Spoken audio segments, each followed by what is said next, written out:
Notice is hereby given that the Zoning Board of Appeals of the Town of Islip will hold a public hearing on Tuesday, April 2nd, 2024, on the following applications at the times listed or as soon thereafter as they may be reached. At such time, all interested parties will be given an opportunity to be heard. Application number 196-24, Edwin George Bryant IV and Catherine Bryant. Permission to leave shed having side yard of 3.2 feet and rear yard of 1.8 feet instead of required 4 feet each. Residence AA District, east side of Sylvan Avenue, 532 feet north of Keurig Street, Bayport. If you could pull the microphone down, give us your name and address, please, for the record. 1 second. You'd have to have it turned on.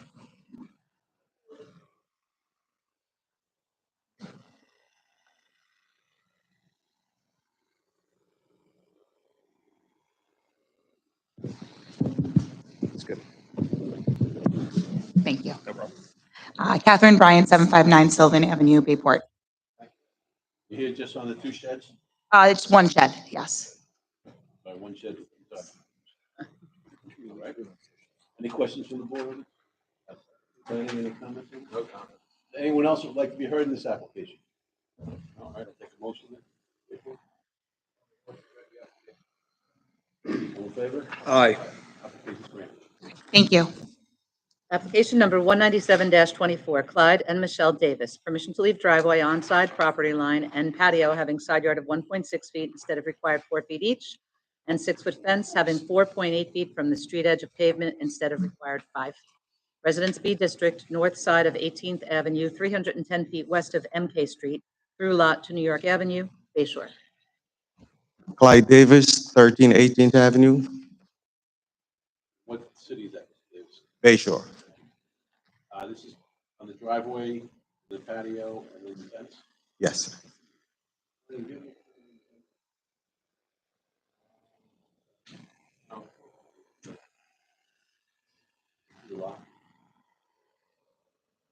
questions from the board on this? Nope.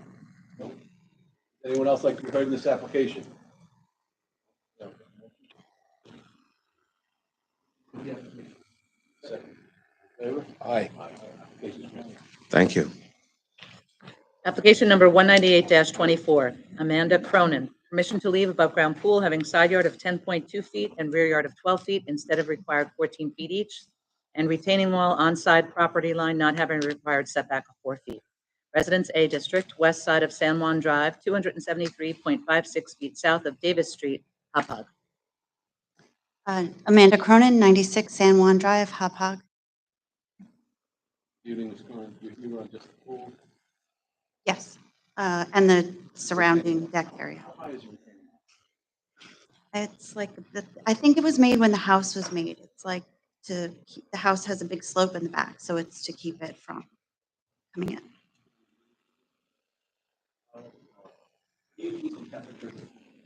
Not warm enough. We go. Not warm enough. Why, is it cold? Is it cold up there in Hauppauge? Or? Okay, okay. Well, I had a husky that went in it this winter, so it needs a new liner already. So. It's not ready for swimming unless you're a husky. Any other questions from the board? Okay, now that Mr. Wexler is satisfied, I'll make a motion, we approve the application.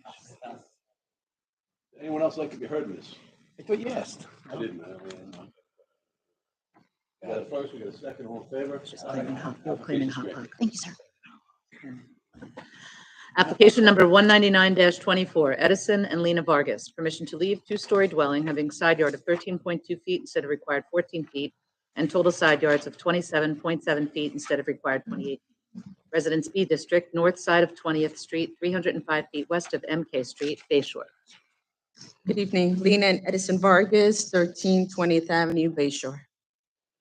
We got side yards, Right here. I'm sorry, repeat that? just here for the side yards. Yes. Any comment? Nope. Anyone else would like to be heard in this application? All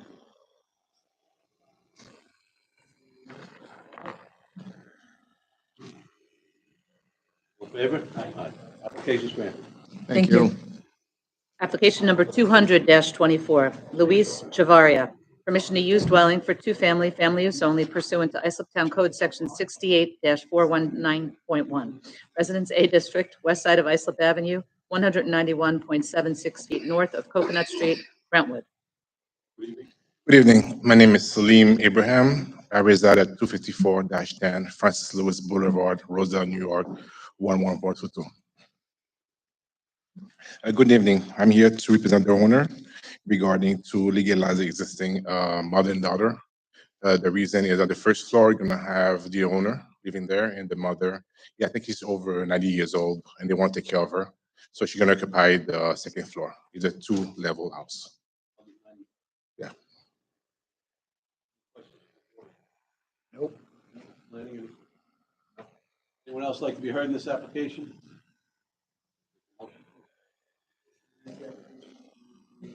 Second. All in favor? Application's granted. Thank you. Have a nice evening. Application number 201-24, Jean and Jeff Skolnick. Permission to install in-ground pool leaving rear yard of 10 feet instead of required 14 feet. Residence A District, east side of Sunset Drive, 262 feet north of Jones Drive, Sayville. Hi, Jean Skolnick, 93 Sunset Drive in Sayville. You're on the in-ground pool. Yes. No. Planning, any comments? Anyone else who would like to be heard in this application? In favor? Aye. Application's granted. Thank you very much. Application number 202-24, Carlos Melgar. Permission to leave one-story addition, 11.58 by 19.25, having side yard of 10.2 feet instead of required 14 feet. Cellar entrance having side yard of 13.6 feet instead of required 14 feet. And driveway on-side property line not having required setback of 4 feet. Residence B District, west side of Rhodes Avenue, 256 feet north of Brook Street, Bayshore. Good morning, Mr. Chairman, members of the board. For the applicant, Brian Kennedy, partner with Forcelli, Deegan, Tarana, 333 Earl Ovington Boulevard, Uniondale, New York. Kennedy, Kennedy. The Irish version. Correct, correct. You never know. Good evening. I'm happy to make an application. We're here on side yard setbacks for the existing structure and the driveway. All of the requested relief existed when the client purchased his property in 2023, except for the driveway. He eliminated a strip of grass and placed Belgian blocks there.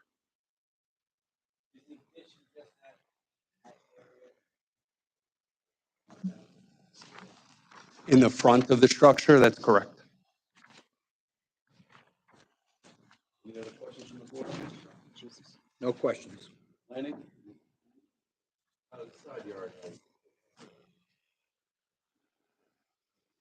Anyone else would like to be heard in this application?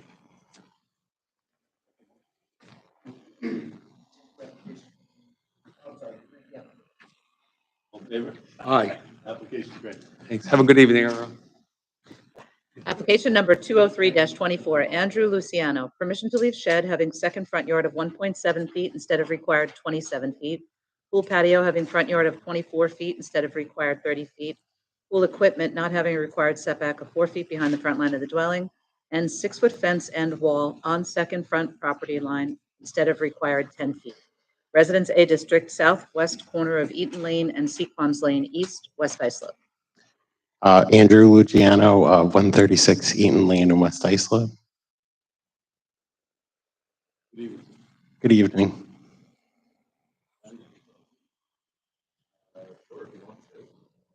So this is very large house.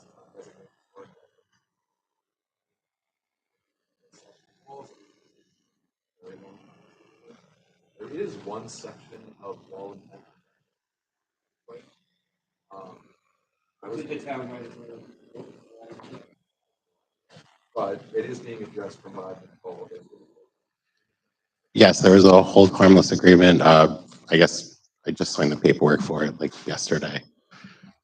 So, with regards to the wall being how old it is.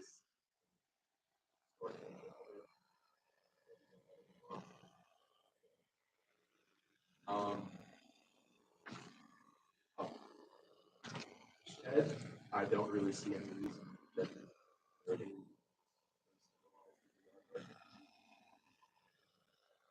You able to move the shed? Yeah. There's a shed already like right next to it that's original, so I just kind of kept it on the same area. You move that to make it conforming? Yeah.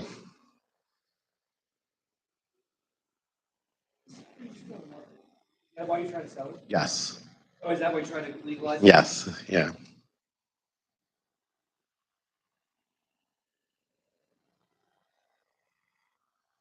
It is very unique. That's that little shed area. That, yeah, that stucco structure built into the wall with the red shingle tiles on the ceiling on the roof, that's not what we're. No. That structure that's built into the wall, where you moved around? No, that's the garage. Okay. Yes, sir. all right. Was making sure. Yeah. Okay with you? The only other thing the fence is, part of the wall, from what I can tell, the fence is actually on the wall, it's the fence, that's the fence, but it's deep. Iron gate. Yes. Yeah. There is no actual real.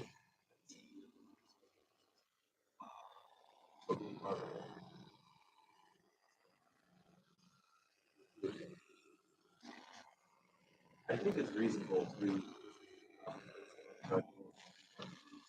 historic status of all. Again, not we designated as historic, but planning would consider that.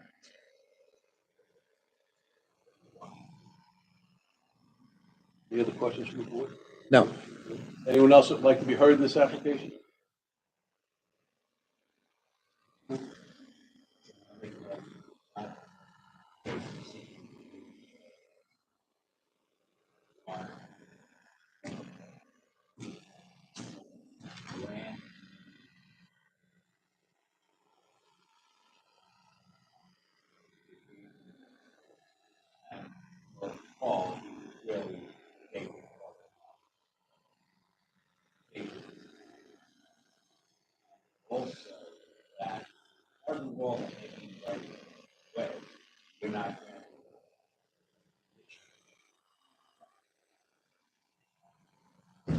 No, that was the Department of Public Works.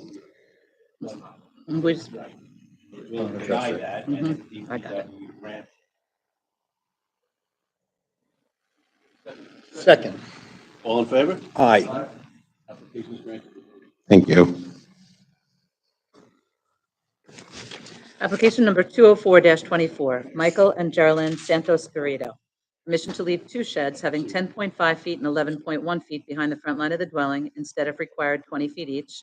Second-story deck having a rear yard of 14.6 feet instead of required 25 feet. Pool deck having rear yard 7.3 feet instead of required 10 feet, and pool barrier having 2 feet from the edge of the pool instead of required 4 feet. Residence B District, west side of Melmac Court, 80.57 feet south of Stanley Street, West Islip. Good evening, Christine Fay, Accurate Expediting, 286A Belmont Avenue, West Babylon, New York. Good evening, Mr. Chairman, members of the board.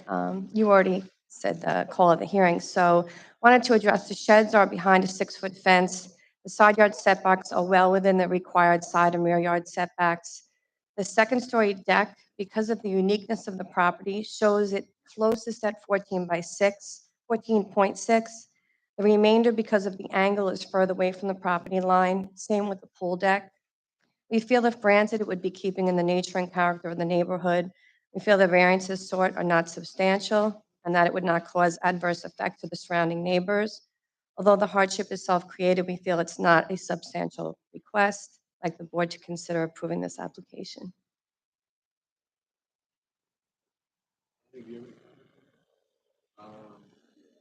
Those are those classified as a rear yard.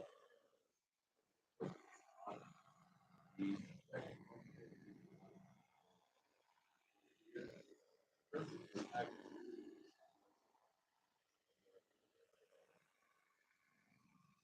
or that way, the second.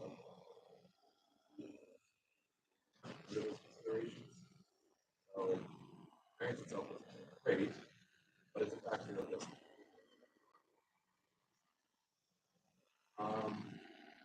only other We can thing, distinguish that from precedent. I think the pool barrier is a bit of an unusual one, but it's supposed to have 4 feet, so some people theoretically go up the barrier and walk the pool. They don't technically even meet this barrier. It's more of a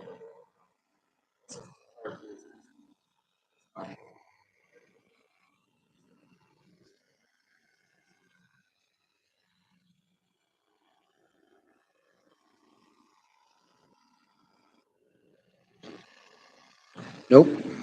Anyone else would like to be heard in this application?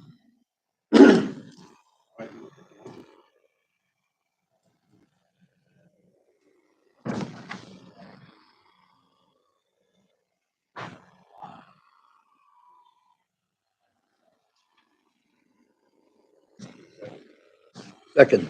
All in favor? Application is granted. Thank you, sir. Thank you, Board.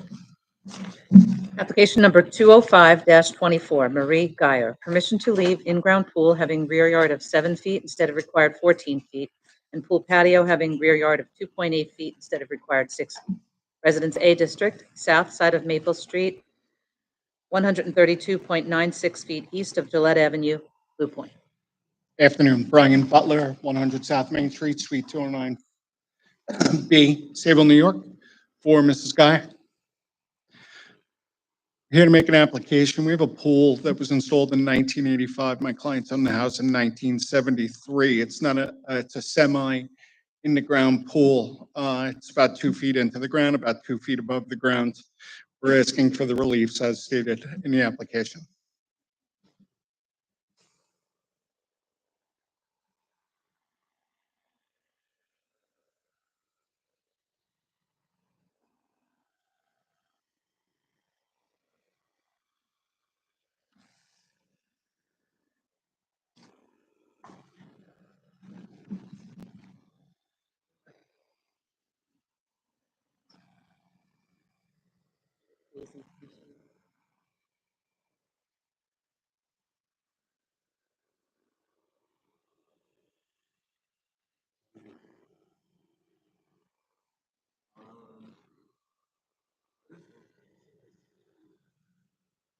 I believe the original was in 1985. They might have replaced the pool, but it was in place since 1985, the clients stated.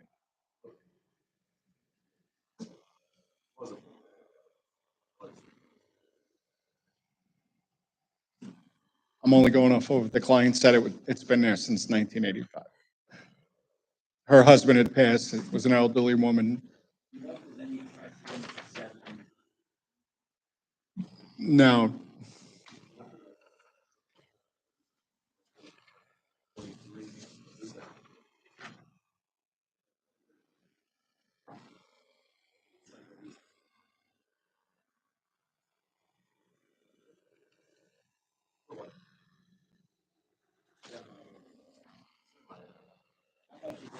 It's a 4-foot aluminum pool that it's 2 feet in, 2 feet out.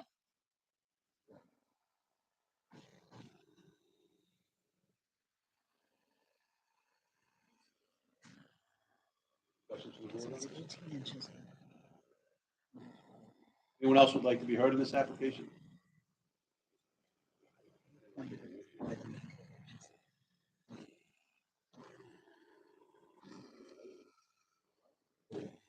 Second. Thank you. All in favor?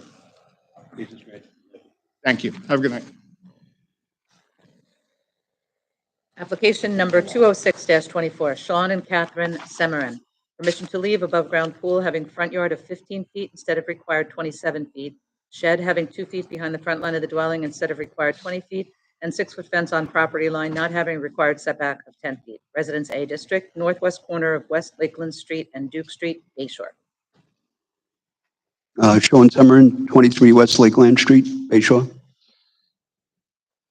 Good evening, sir.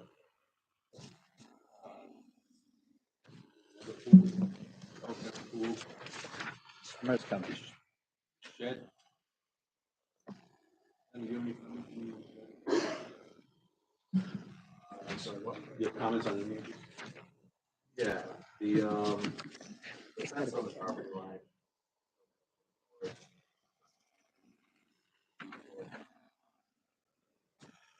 Yeah, that fence has been there for like 30 years. It was here for 15 years before I even bought the house.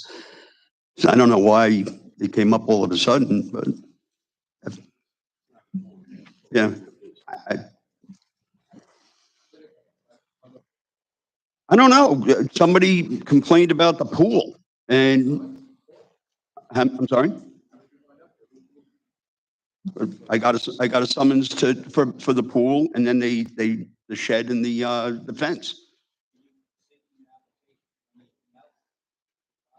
No. You got a summons. You Somebody got something to called. go to court. No, I got a citation for the pool originally, and then they said that the fence and the guy came back and there was the fence and the shed. Yes, I paid for the permit,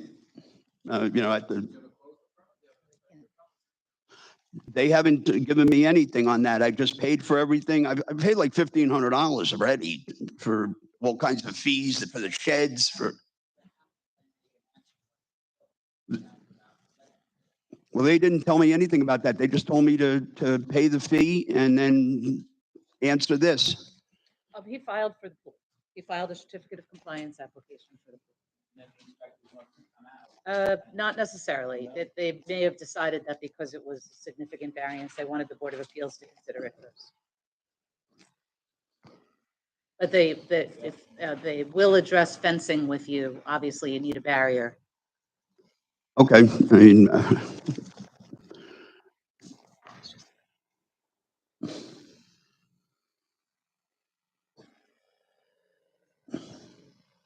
So you did have a complaint, that's what originated. yeah, evidently. I mean, a couple of neighbors got complaints for various reasons. I don't know. Somebody's got to be in their bonnet. I don't know why. I mean, I've been there 15 years and everybody's been living pretty nicely, and all of a sudden, like 3 neighbors got complaints against them.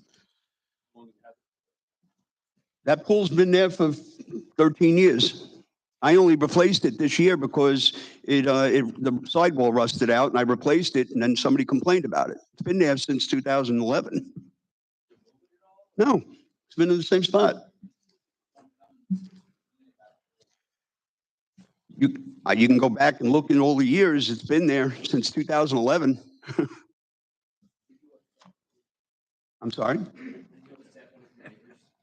No, I get along with everybody. It's crazy. Not everybody, I don't know.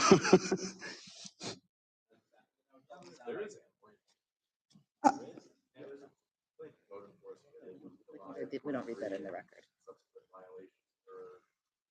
Yeah, no. It's just an allegation. All you're reading is an allegation. You don't know that we don't generally. Right, it hasn't Yeah. been adjudicated. Right. It was an allegation that was productive because the applicant went to the building department and filed a certificate of compliance application. So it worked. The original thing was I didn't have a pool permit. Right. That was what I was told. So I came and I filed for a permit and they told me to just pay the fee and then move along with the citation.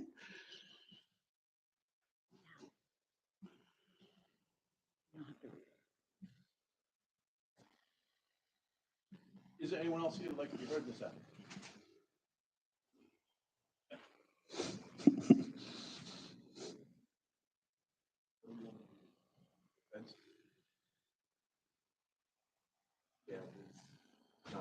You're gonna have to move the fence. Okay. Put fence on the property line. From where? From the, Your property line. Either take it down to 4 feet, or you could, the fence, or you can move it back 10 feet. I can make the fence 4 feet high? Oh, I'll do that. Can I take a chainsaw and just?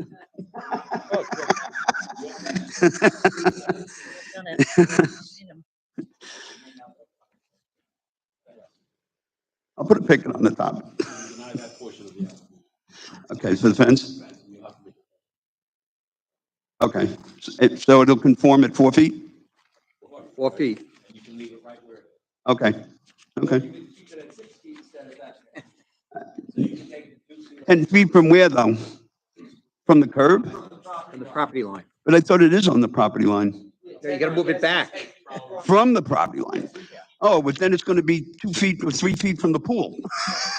Make it 4 feet. Yeah, I'll make it 4 feet. Yeah.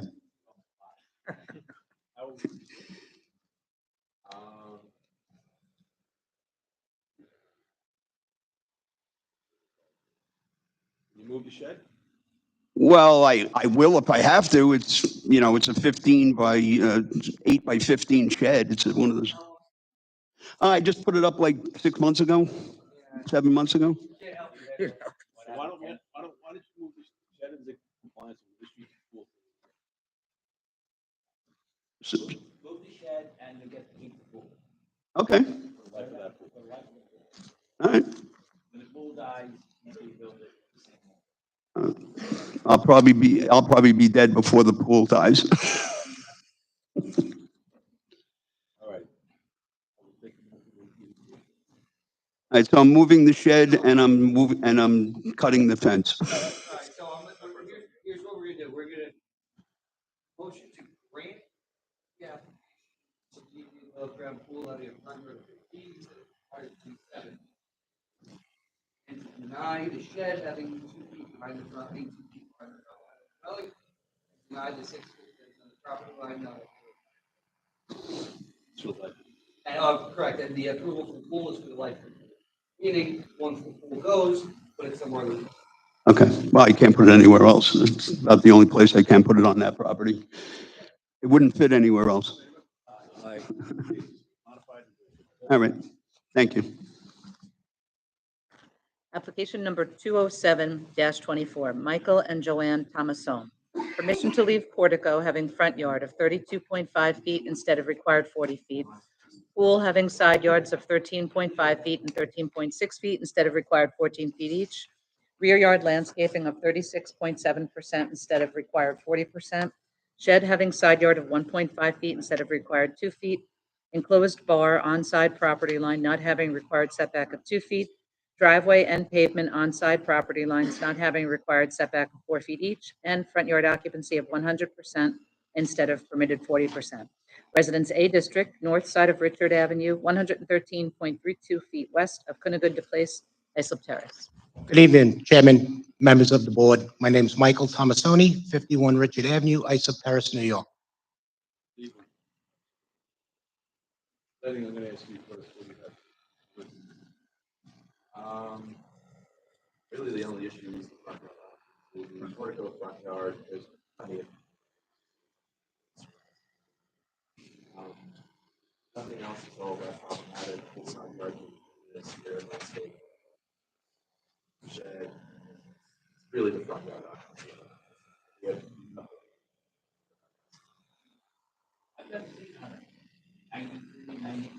I can rectify that. That's fairly impressive. Yeah, you can't stay. Yeah, right. Well, I'd love to do something for you, but yeah, I'll rectify the problem. I'll make it to what it is supposed to be. nonetheless. Right of way. What's right of way? No, actually, it is less than 100, but I'll rectify it. Lenny, can you? You have a strip and an island in the front, so it's not, There's a lawn there. it's really not 100, but So Nick, the board is asking, as is evidenced on the aerial, there's some green there. On the survey, it's indicated as a planter. I guess zoning is not giving credit for that. yeah, there's grass and a planter. Part of the grass, part of it, right away, so it's not being included. It is. It doesn't seem right.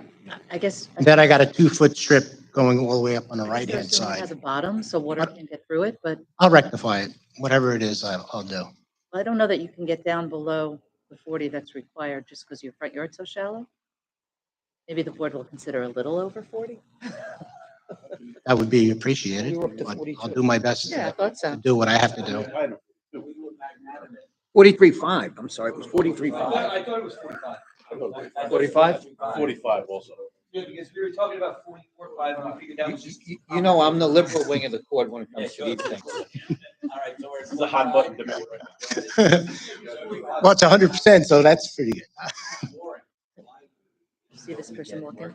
You know We who approve that it. is? So we're I think so. 45. Uh, That's the new 40. 45? Yes, sir. Sounds good. I like I'll take a motion. Does anyone else like to be heard in this application? All right. Take a motion on this 45.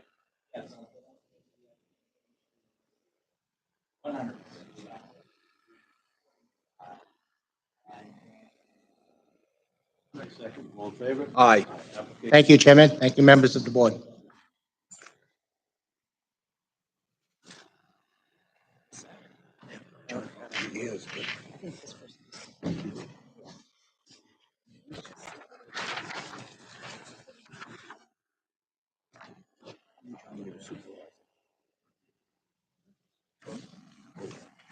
Application number 208-24, Anthony and Sharon Caballero.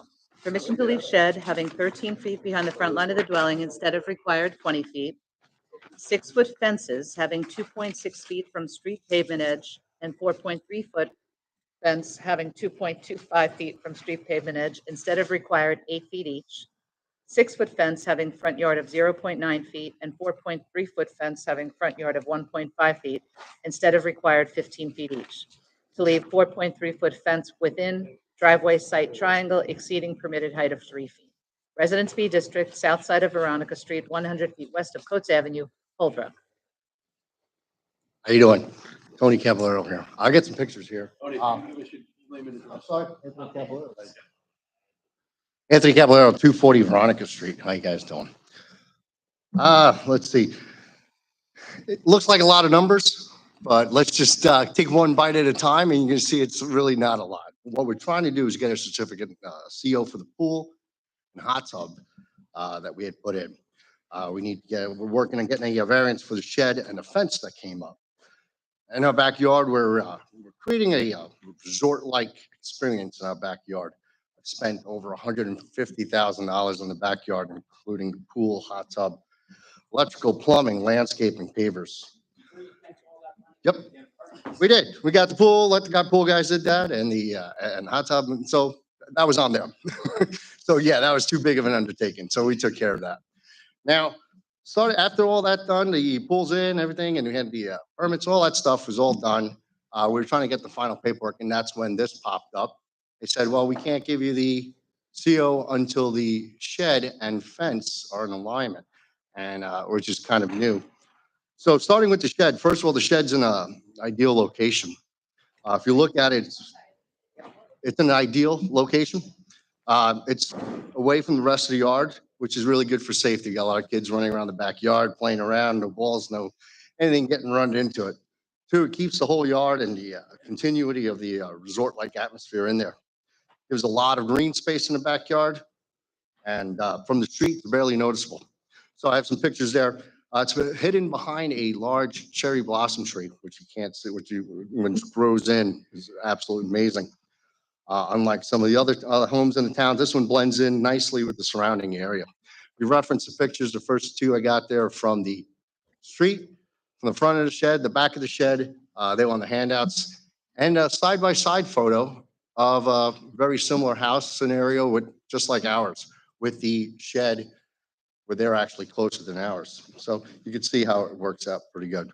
Obviously, moving the shed back 6 more feet would be extremely costly. You're talking involving moving large trees, fencing, to move the trucks to come in, destroying the yard, destroying the front yard and backyard just to move a shed 6 feet back. As you can see from the street level, it actually blends in real nice, barely noticeable, especially when the trees come in. So that's the shed, nice and easy. Moving on to the fence. If you can see the fence line here, we got two fences. It's two fencing issues in one fence. There's a west side fence and an east side fence. We look at the east side fence, all the way to the right, it's actually a replacement. This fence has been there for over 20 years. Even before we bought the house, the same height, same location. All we did was put up a new fence and made it nice and new and look a lot better. The problem is that house on the fence on the right, it's actually the neighbor's backyard. It basically is, it makes up his back perimeter for the house on 810 Coates Avenue. And then what the neighbors have done also, they went down the street and they continued. Yes, sir. We just skip landings. Sure. I have several comments. So, probably some of the same stuff you would say, but sure. So, yeah, taking it one at a time because it's a lot of different things here. The side triangle thing, very small. Okay. That's the 4.3 fence? The 4.3-foot fence, the setback. Important context here about Veronica Street, this is a undersized driveway, about 25 feet. It's part of a overall larger development in this area. It's like this. There's a reason why we don't usually do it this way. Right now.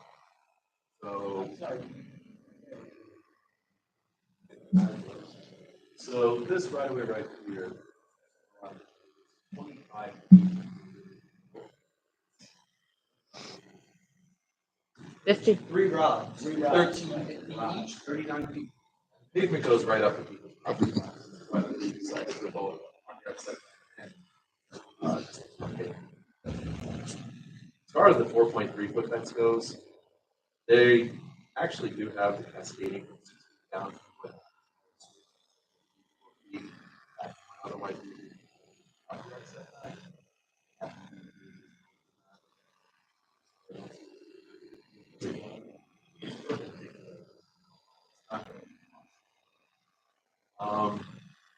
then yeah, with the pavement, this is a function of area.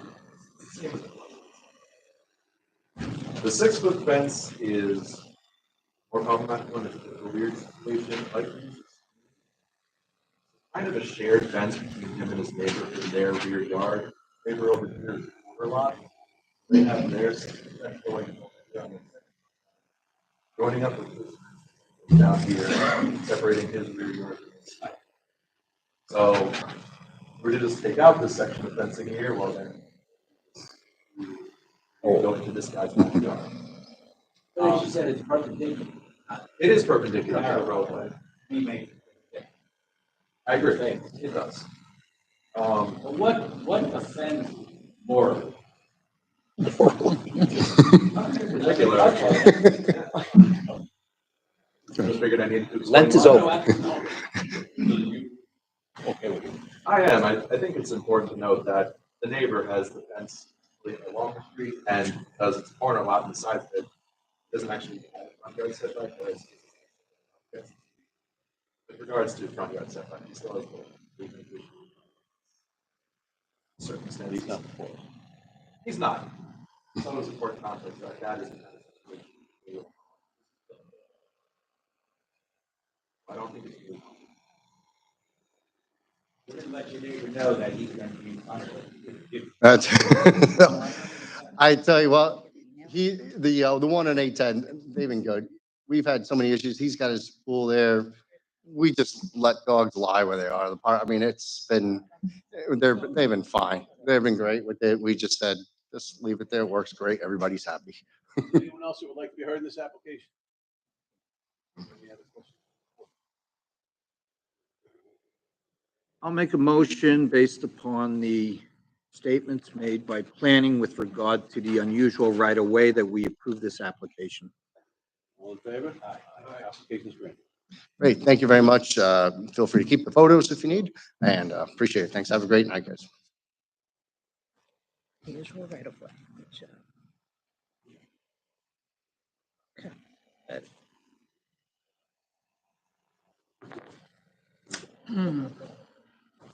Application number 209-24, Frank Legori, permission to exceed compensating excavation provision 68-442A3C by proposing 132 cubic yards of surplus fill within the floodplain. Residence AA District, west side of Elder Road, 342.49 feet north of Elder Road terminus, Islip.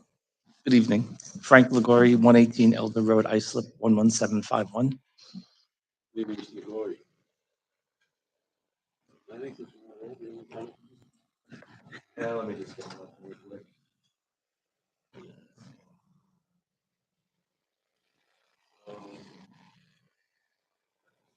Here they want to effectively extend their bulkhead across Fill that area up.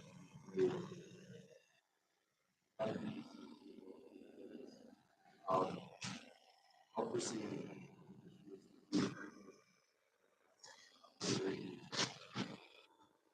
Yeah.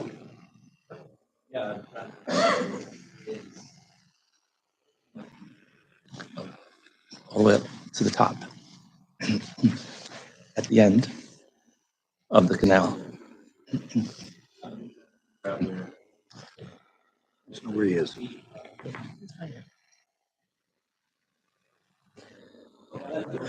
It's like being in a helicopter.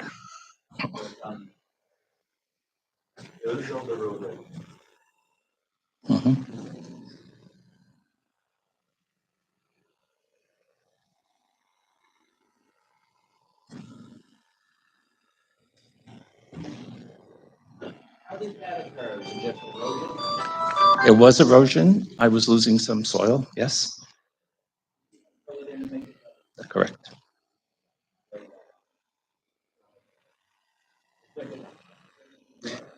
I don't think so. That's an estimate. Anyone else who would like to be heard in this application?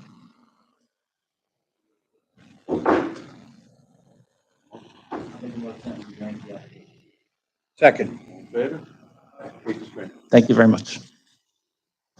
Application number 210-24, Robert and Karen Pavlin, permission to erect roof deck, 770 square feet, leaving front yard of 23.2 feet instead of required 25 feet, and floor area ratio of 36.38% instead of permitted 30%.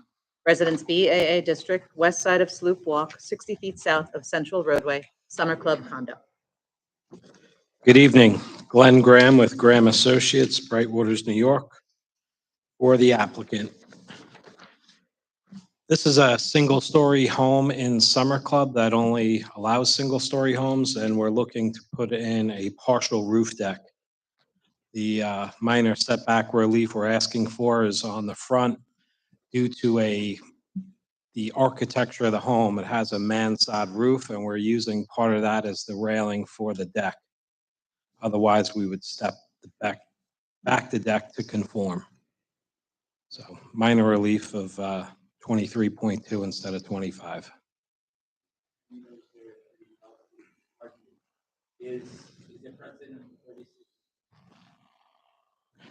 Oh, well, oh, you mean on the FAR? Yes, where 40% is the norm. Sorry.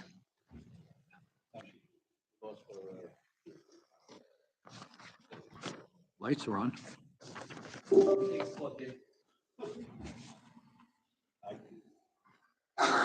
Well, we're good to go on this, yeah.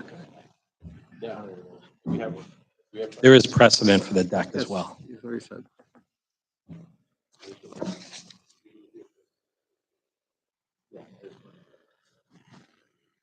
Questions from the board on this? Anyone else would like to be heard in this application? Thanks. Second. All in favor? Application approved. Thank you. Application number 211-24, Ronald Paris trustee for the Ronald Paris Revocable Trust. Permission to elevate one-story dwelling, leaving total side yards of 24.7 feet instead of required 25 feet. To erect covered porch, one-story and two-story additions, leaving total side yards of 24.7 feet instead of required 25 feet each.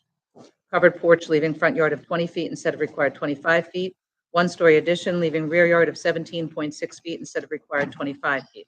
To erect shed having height of 18 feet instead of permitted 14 feet. To install air condenser on platform, leaving side yard of 6.8 feet instead of required 10 feet. To erect second-story decks, leaving side yard of 10.3 feet, and one-story deck, leaving side yard of 10.4 feet instead of required 15 feet each, all resulting in floor area ratio of 36.5% instead of permitted 30%. Residence BAA District, west side of Robbins Walk, 60 feet south of Webster Walk, Lonelyville. Good evening. Glenn Graham with Graham Associates, Bright Waters, New York, for the applicant. While the call of the meeting is long, this application is strictly a house lift. We are also doing a one-bedroom, second floor addition. So all the setback relief we're asking for essentially exists today. This particular home was part of a prior grant back in '97 that has all the similar relief we're asking for today. That was case 451-97. The FAR, we are under, also is under the 40%, which is also a norm for this area. The only unusual thing on the call here is the shed height. Depending if a shed is not at FEMA height, which is the elevation of the home where it's supposed to be, they count the height of the shed from grade. We are putting the shed slightly below FEMA, so therefore they've measured from grade up. However, the shed itself is less than 14 feet in height overall.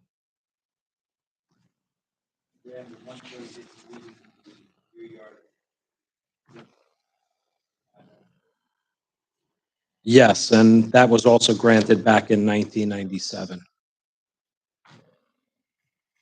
I did consult with planning today, and they agreed that the setbacks that we're seeking do have precedent.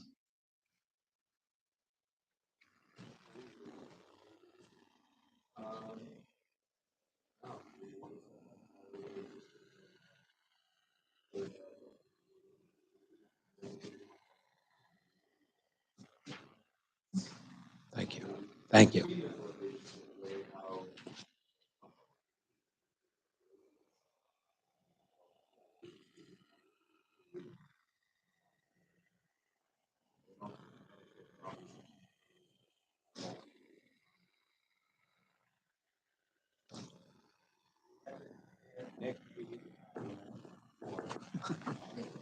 I'll take any compliment. Yeah. Is there anyone else like to be heard in this application?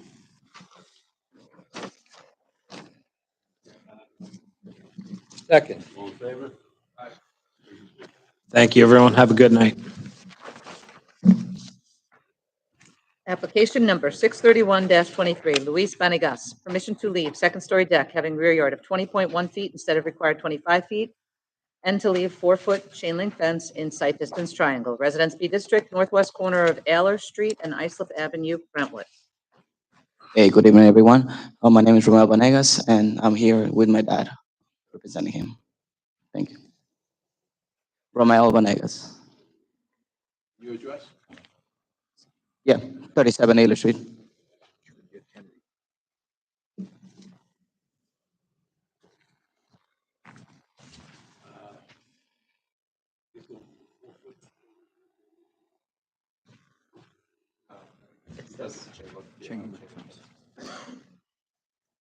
Anyone else like to be heard in this application? All in favor?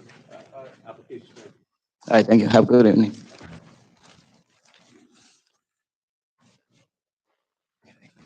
Application number 212-24, Dunwanti Stukram, permission to leave shed having 12.1 feet behind the front line of the dwelling instead of required 20 feet, pool deck having rear yard of 5.5 feet instead of required 25 feet, attached sheds having side yard of 0.5 feet and rear yard of 1.9 feet instead of required 4 feet each, rear yard landscaping of 20.9% instead of required 40%, walkway having front yard occupancy of 27.5% instead of permitted 12%, roofed over porch having front yard of 31.3 feet instead of required 40 feet, resulting in floor area ratio of 27.4% instead of permitted 25%, and to permit loft area and accessory structure used for recreation in violation of Section 68-3 definitions.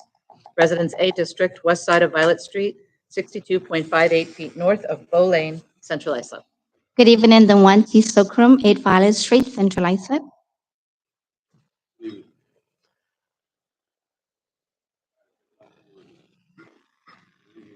Think. Sure. He's working hard tonight. Too good of a job. So, as far as the rear yard landscape with this property was actually purchased a few months back in September. First, We actually heard it a year ago. It was adjourned for the applicant to get a survey. Yeah, and I think it was in September of last year, yeah, And when the when it decision was approved. We reheard it in September. Yeah.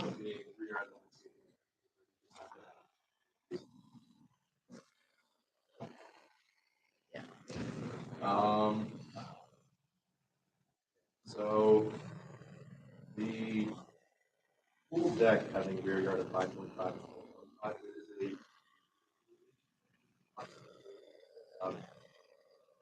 higher than what it would be. 5.5.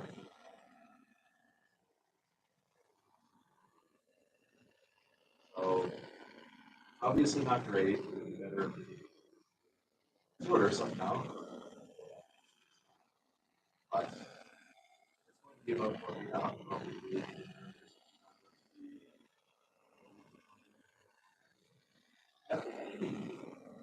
Yeah, it's rare that the survey is busy. The aerial report works. And the use file, we deal with that. Probably just tell her she has to remove. Right, the board just. Actually, let's say a second story.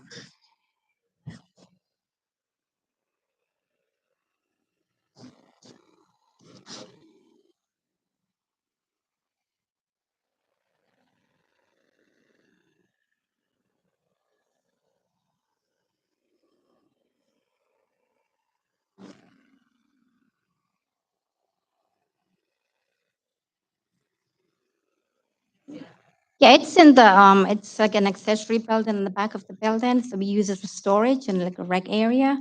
So I had applied for a permit for that, so it pending. I have to clear up everything before they can give me the permit. Where the pool deck is concerned, I can cut it down, I mean, take it down. I just put it there because I have pets and I have small children. But I have to make that sure that that won't be a problem.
Now, everything on the property I just maintain, it was there when I bought it 15 years ago. So I just maintain it. Yes, sir. Right, I just maintain it. I mean, whatever I have to do, because I've been coming here quite a while, I need to let me know and I try to work on it. I appreciate that, yeah. Yeah, I understand. Yeah, it's a lot going on there. It's just I'm trying to fix it.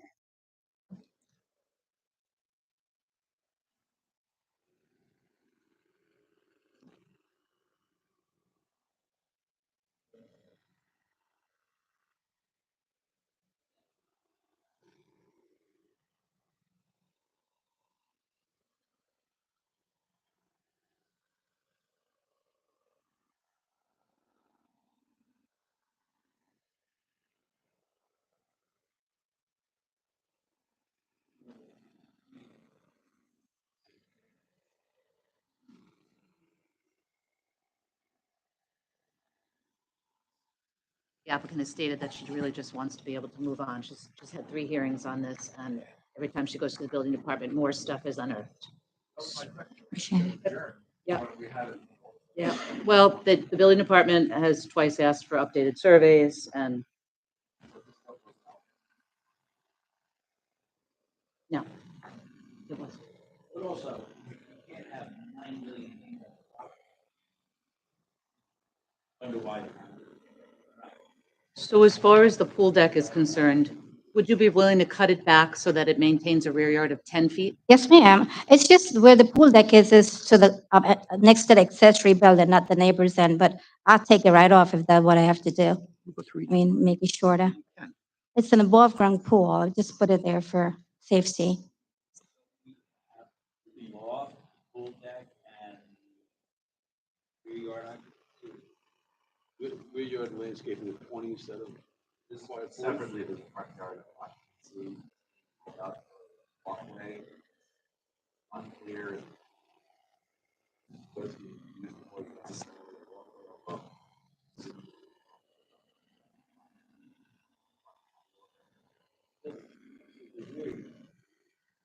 We are. Rear yard landscaping of 20.9 instead of required 40. Right, and you said it was at 30, right? It was granted at 30. Okay, so that's where we are on that. So that's got to stick with 30. Go 1 to 3 down. Right, it's 3, right. So let's just start from the top. We're okay with the shed having 12 feet instead of 20 feet in the house? Yes. Even the overalls. Pool deck having a rear yard of 10 feet. We'll change that to 10 feet. That's 10 feet. Okay, instead of required 25. The attached sheds having side yards of 0.5 foot, and rear yard of 0.9, okay? Rear yard landscaping of 30%, Yes, sir. instead of required 40. Walkway having front yard occupancy, So that's a patio. okay? We have never, I think maybe once we've heard a walkway variance. But I have the pictures. If you look at the pictures, it's just, It's a patio, it's in front of the roofed over porch. The roofed over porch, yeah. Roofed over porch is the lighter gray.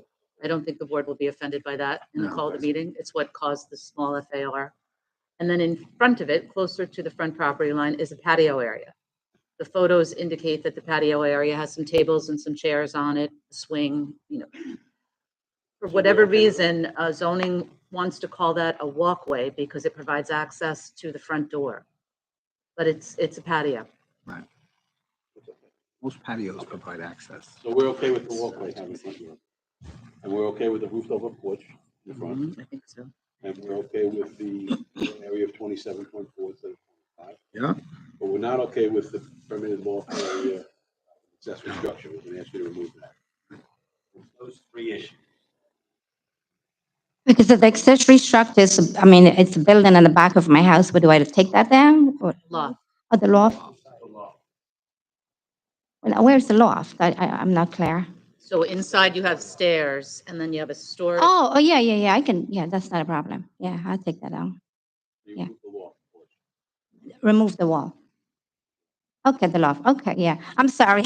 Like, don't have no clue. Trying to put this together. Does anyone else like to be heard in this application? UCI. UCI. Go get it, Chris. You want me to do it? No, I got it. Sure. I'm good to go with the Correct. Loft portion of it. Yes, we're going permission. Right. Permit loft area and accessory structure. That Right. portion we remove. The pool deck rear yard goes to 10. Yeah. And then rear yard landscaping is 30 instead of. All right. Motion to deny that portion of the application requesting relief in a loft area in accessory structure used for recreation in violation of section 68-3. Motion to deny that portion of the application seeking relief from the rear yard occupancy of 3% and instead to grant 30%. And motion to deny that portion of the relief for the pool deck having a rear yard of 5 feet instead of 5 feet, and instead to grant rear yard of 10 feet and to grant the balance of the application. Second. All in favor?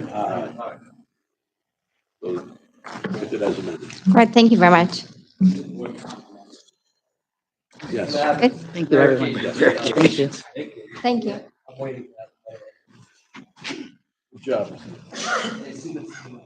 Application number 213-24, Joseph and Kristen Checo. Permission to erect one-story addition, 18.5 by 23.83, leaving rear yard of 15 feet, and second-story addition, 22 by 22.23, leaving rear yard of 17 feet instead of required 25 feet each, to leave 6-foot fence having front yard of 5.25 feet instead of required 15 feet, and on second front property line not having required setback of 10 feet, and to use dwelling for two-family, family use only pursuant to Isoptown Code Section 68-419.1. Residence B District, northwest corner of Cobb Boulevard and Higbee Lane, West Islip. Good evening. I'm Kristen Checo, owner of 89 Cobb Boulevard, West Islip. I'm Joseph Checo. Good evening.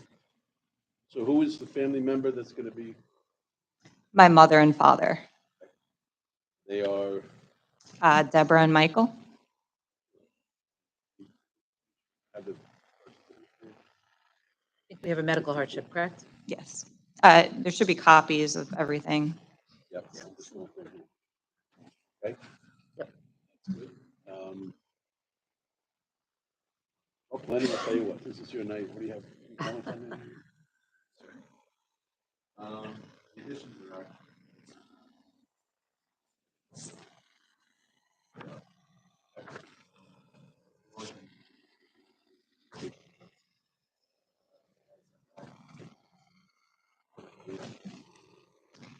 So my husband had called the town on this, and we have a voicemail from the town. I don't know if you want to hear it stating we were allowed to put the 6-foot fence on the second front property line up to the property line, which we didn't put it up to the property line. We set it back, but that's what she said, and we have it if you need to listen to that. That's the only reason we did it.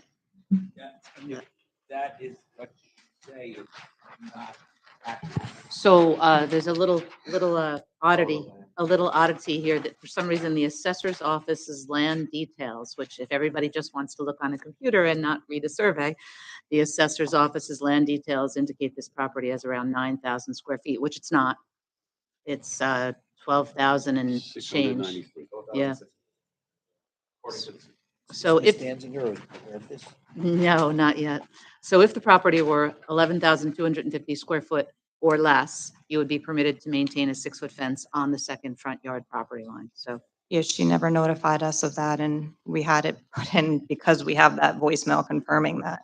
Would you like to listen to it? nope, we believe you. It's also, I don't doubt you at all.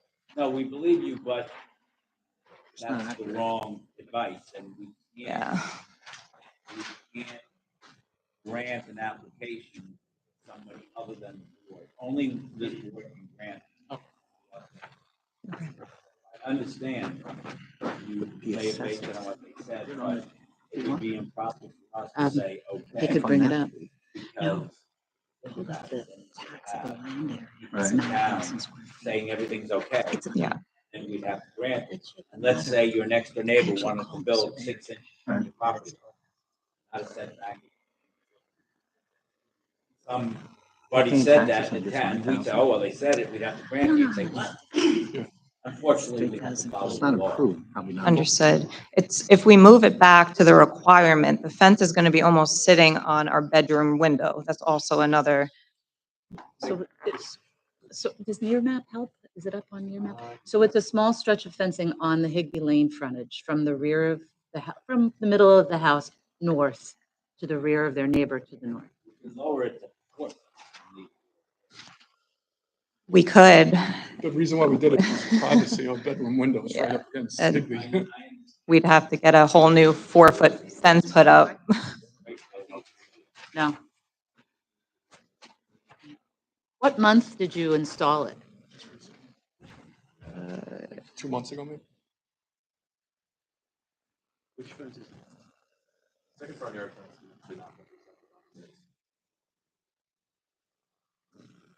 Is it? It should- on- oh, yeah, it's not I'm on trying there. to figure it out.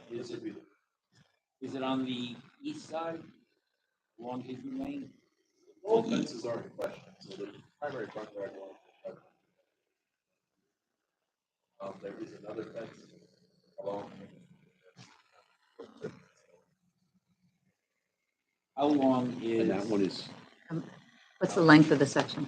It's on the survey, Bill. It's not on the area. yeah, it's not on I can't quite make out the length along Higby Lane, what? Somebody figure that out? Well, the straightaway portion of Higby Lane is 35.36 according to the surveyor. So that's right about where they ended the Oh, fence. 40 feet. And then the other fence is, yeah, that's quite a bit longer.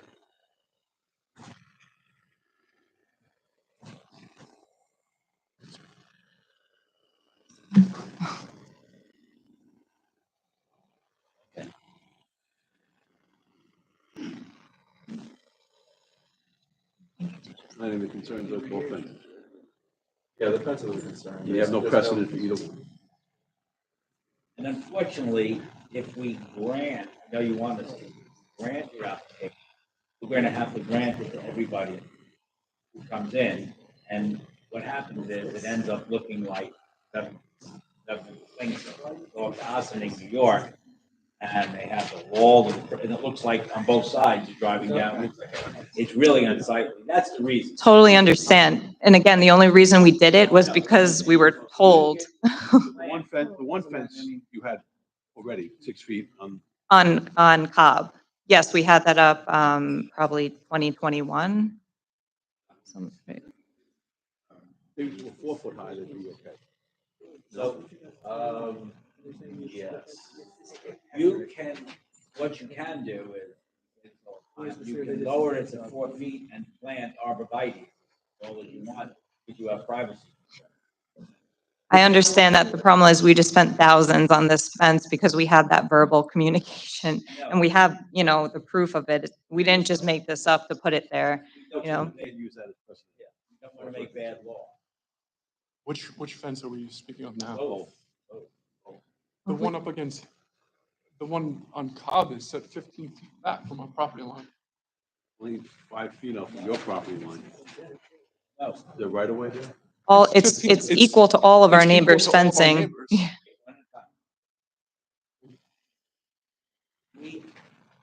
We're looking at the survey, and we have to go by the survey. Mhm. And because the aerials don't show your property, it goes to the street, and everybody assumes that their property goes to the street. Your own survey by your surveyor says it's 5.5 feet. Yeah, but this survey, no, it was updated last month. Yeah. Okay, so this is the accurate survey and the plot plan don't match. We have to go by the survey. Oh, and the survey is dated. No, whereas this is dated 2 months. Did I take it down there? Plot plan.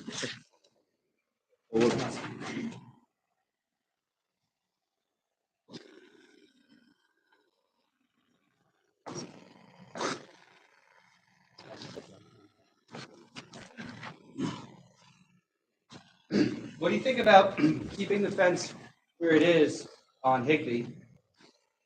And then the fence, this is just me speaking, I don't. Okay. Trying to help you. Okay. And then along Cobb Boulevard, you're having construction in your backyard anyway, right? Yes. To build an addition. That fence is coming down like the anyway. Partially, not all of it. Well, I think I could maybe convince some of my colleagues here to go along with, then keep the fence on Higby, and then the fence along Cobb do that. Like, it looks like you may be pretty close to that anyway. So we'd have to move it back more? Or you could Or make reduce sure. it. Reduce the height or move it back. It looks like you're at like 6 feet. 5, 5 and a quarter, according to. All right. 5 1/4 from our property line, you're saying? Well, it's supposed to be 15 from the property line. Can you explain to me where our property line starts? Because it's 15 feet set back from the curb. Yeah, That's not your so property. what I'm gonna suggest is that And, yeah, I'm you starting have to a understand. surveyor come and mark You have island line because I have surveyors. no idea Yeah. where, I had to tell you where to find your property. There's a substantial right away. landscape St. Jude Road. I think your best bet is to have a surveyor show up and mark. I'm not understanding because you can see our neighbor to the left The has a fences fence match up, yeah. literally right next We to are it. taking it from your surveyor. It says it's 5.5 feet from your property. He might be in violation also. Yeah, your neighbor's probably in Yeah. violation. Yeah, sure. I mean, so. Well, if it's 11,250 or less, it's. It's not, it's 12,000. No, no, I meant the I see neighbor. what you're saying. Yes, I'm sorry, yes. Yeah, if your neighbor's lot size is smaller than yours, they're allowed to have it. I think we all will get on board, I believe, Mr. Napoleon's relieve Hinckley.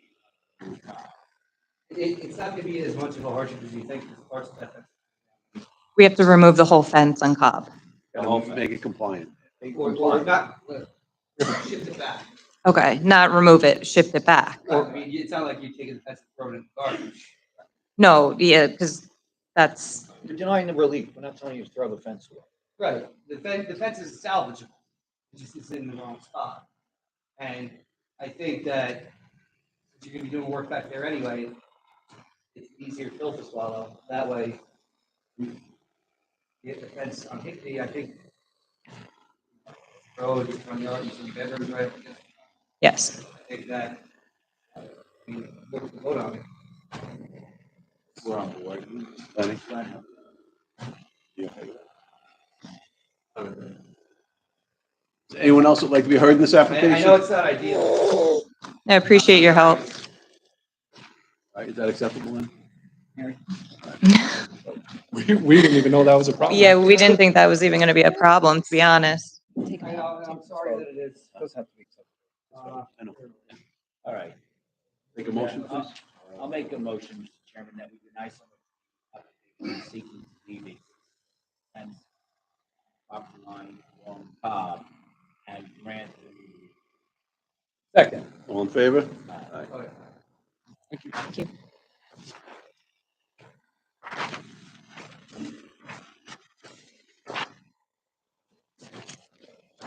Application number 151-24, adjourned from March 12, 2024, 128 Jones Hollow Commons LLC. Permission to leave one-story addition resulting in floor area ratio of 27.9% instead of permitted 25%, with roof line not meeting minimum roof pitch requirement, and to leave ground sign having area of 43 square feet instead of permitted 23 square feet, and front yard of 2 feet instead of required 9.42 feet. General Service Transitional District, west side of Carlton Avenue, 84 feet south of Wall Street, East Islip. Good evening, Jennifer Spencer from the law firm of Laura Spencer Brennan, PC, 181 West Main Street, Suite 103 in Babylon. We're here tonight, we're seeking to maintain an existing one-story addition and an existing sign for the property located at 128 Carlton Avenue in East Islip. We are requesting a square footage variance from the allowable 23 square feet to 43 square feet, and also the setback variance 9.42 to 2 feet to maintain this sign. Now, the sign currently displays a directory for several offices that are located within the building. After reviewing the premise, this location, the current location of the sign, is really the only viable location to maintain its usefulness and to keep in character with the other businesses in the area. The sign is located just off the sidewalk along Carlton Avenue and is in line with the placement of signs for the surrounding businesses that are adjacent and across from this particular premise. Now, the property is located right across from the Irish Coffee Pub, which many people are familiar with, and that has in itself a larger sign that is in the same type of proximity to the sidewalk as the subject premise. Can I make an observation? Mhm. We grant sign ordinance. This is twice, it's right on the sidewalk. Mhm. Well, if you look at the Irish Coffee Pub, which many people are familiar with, if you look at that right across the street, you're going to see that their sign it's literally on the sidewalk.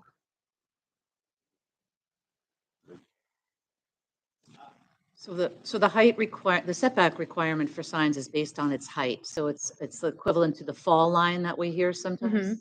If the sign were to fall, it's supposed to fall on your own property. That sign doesn't look like any wind is going to knock it over, or I think that the setback, as it relates to height in this instance, is kind of a misnomer.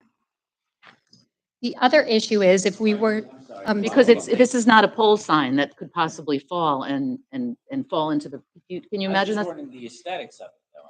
Oh, well, that's entirely different, but the setback requirement is based on the height for a reason. It's based on the height because it's supposed to protect a fall of the sign and keep it on the. If that sign falls, it's going north and south. It's Right. not going east. Right. to Arlington.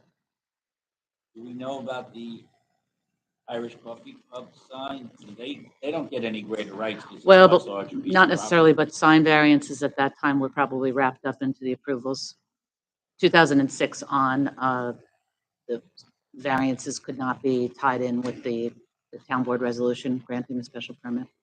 So if we do grant this, and I'm not saying we are, it's not going to be based on Irish Coffee Club.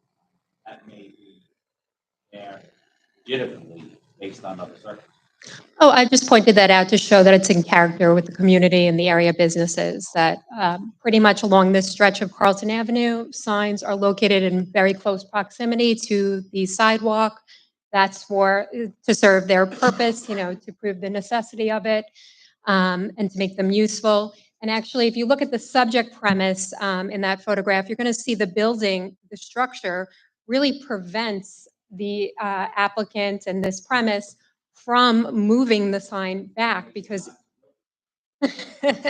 well, that would be a whole nother application here. That I'm not sure, is it since for at least 20 years. 20 years? There's also, I want to point out, there's in the neighboring property, there's an auto body shop. The sign, the placement of this particular sign is in line with that sign. So if we were to move this sign, it would actually throw off the uniformity that this area of Carlton Avenue maintains. It's a good thing. That's correct. So you should be glad it happened. Thank you. Okay, there's always been a sign at this location. It may not be this exact sign, but this sign we believe has been there for at least 20 years. I don't know if that particular, the location, that.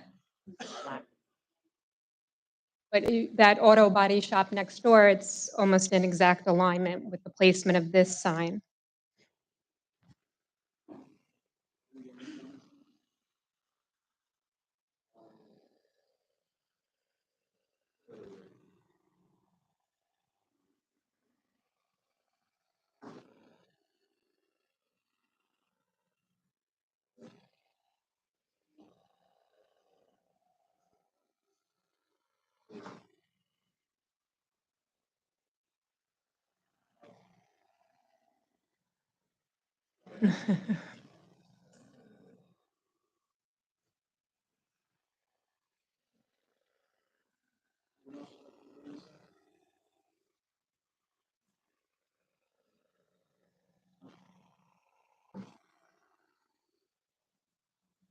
Thank you. Have a good evening.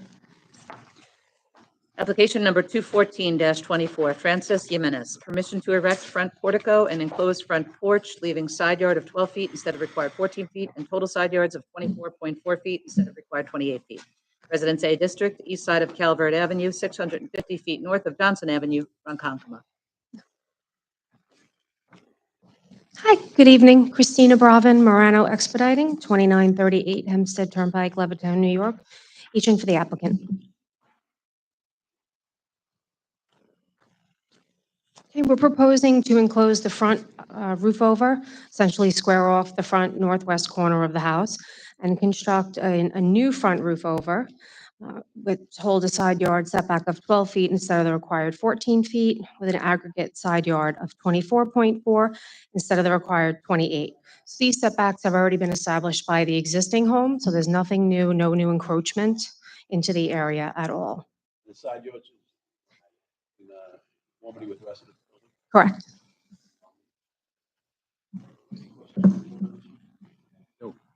Planning, do you have any comments? Anyone else would like to be heard in this matter? Make an application, we approve. Make a motion, we approve the application. All in favor? Aye. Application number 215-24, Philip Perugine and Carlin Grasso. Permission to erect one-story addition, 11.8 by 21, leaving rear yard of 19 feet instead of required 25 feet, and to leave shed having rear yard of 0.5 feet instead of required 2 feet. Residence AA District, west side of Ormond Avenue, 159 feet south of Shore Drive, Oakdale. Again, for the record, Christina Bravin, Morano Expediting.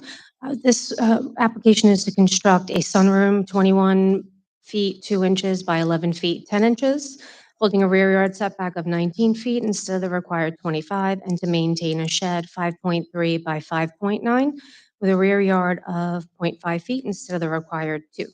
So the original dwelling is only holding 24.5 feet, making it difficult for them to do anything without a variance. On the north side of the home, there are 2 bedrooms, so there's no alternate location to place a sunroom. It's flush with the first floor, non-heated, it's just a recreational space. The shed is PVC. They purchased it at Costco. It's really small, as I mentioned, 5.3 by 5.9. And they just tucked it into that back corner. It's a very small property. I do have photos if you can't tell from the aerial.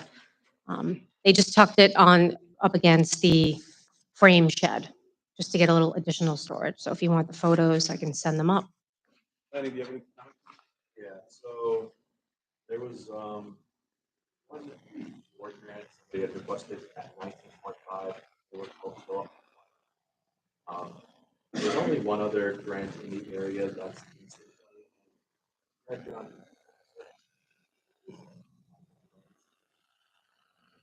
lot of.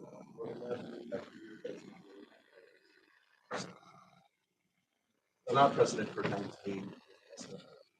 We have one. We want to make.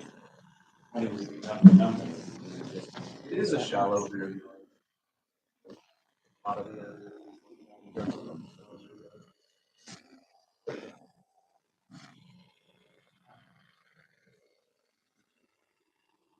Thank you. Okay. You to accuse? Right, so 20. Anybody else like to be heard in this application?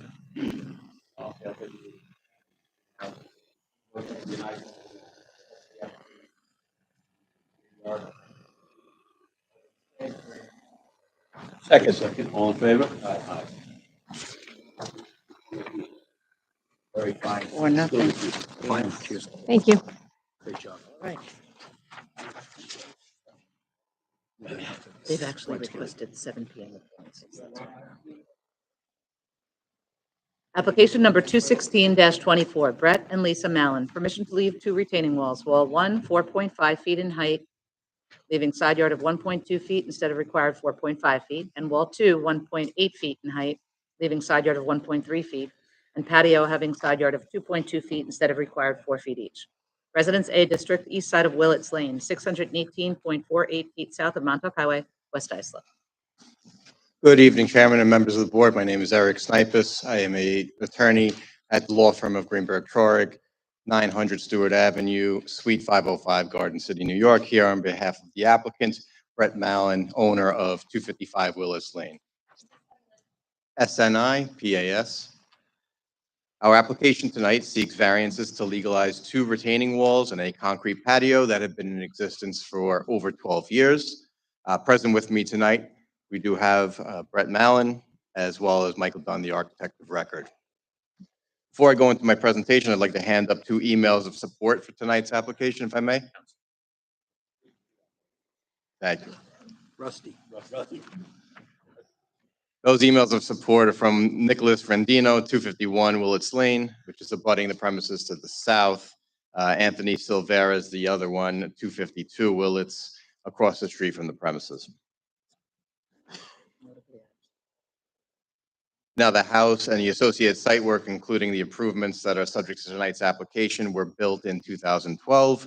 The applicant Sure. No. Do you have any comments? Yeah, and speaking with the engineering division,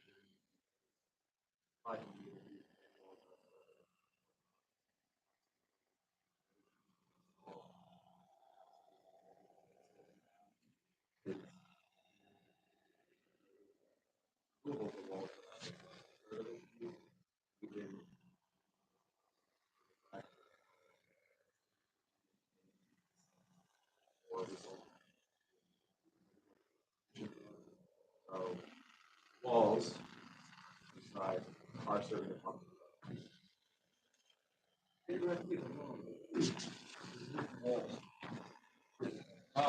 Not just that, probably.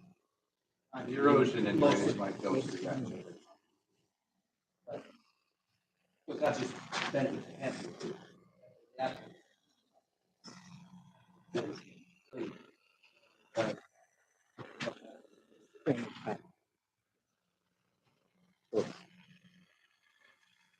Anyone else would like to be heard in this application? Take a motion. All in favor? Aye. Thank you, everyone. Have a great night. Oh, we'll make it fee. Oh, I'm sorry. Drained yourself? No? Okay. No, no, no. Sad last night. I know, that was sad. Application number 217-24, JML Construction Corp. Permission to establish the use of boat berths not accessory to single-family dwellings pursuant to section 68-47H and to place surplus fill within a floodplain instead of providing the equivalent volume of excavation. Residence AAA District 278 Cluster, southeast terminus of Overley Court, 421.51 feet east of South Saxon Avenue, Bay Shore. Good evening. Good evening.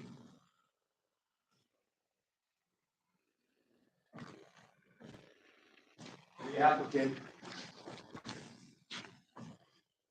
Light and Russell by Justin Light, 212 Higby Lane, West Islip, New York.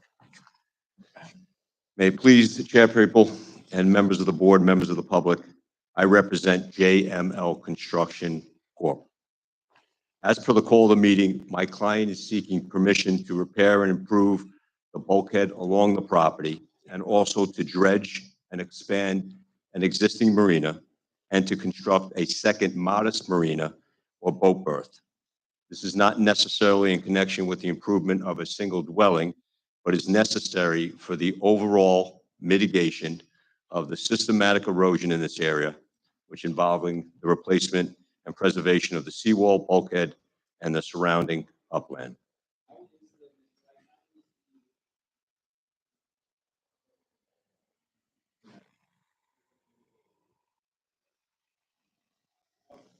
Well, since they have the aerial up there,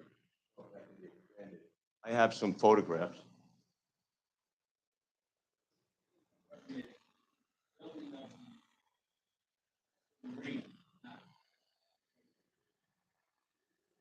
Well, it sort of is, and that's why if I could just, I think, you know how they say a photograph can.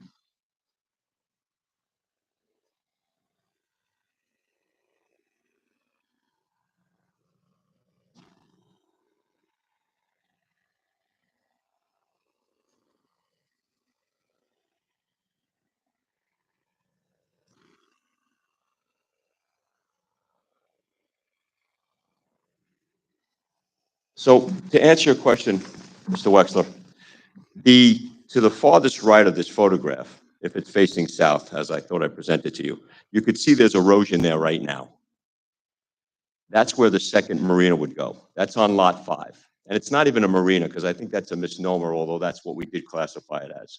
It's really just going to be like a boat berth for that particular lot. I think it's just going to be one little basin. I don't know if that was Well, I'm determined. not doing it right now, I'm just doing it because it's more of a mitigation. We've gotten it. Okay. So to answer your question, there is no definitive number at this time, but if that's something that the board would require, we would certainly entertain that. So if I could just expand, and then we can go back to that question. If you look along the bulkhead, you can see different areas that are eroded.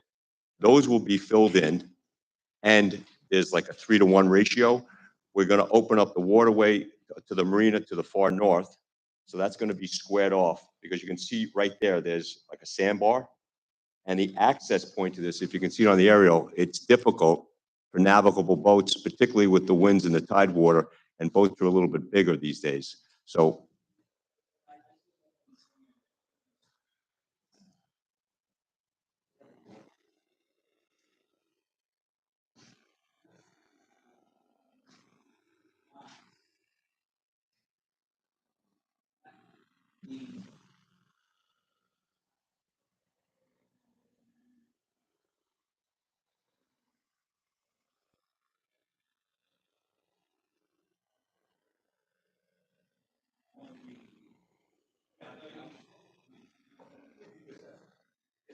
what would they refer to it as?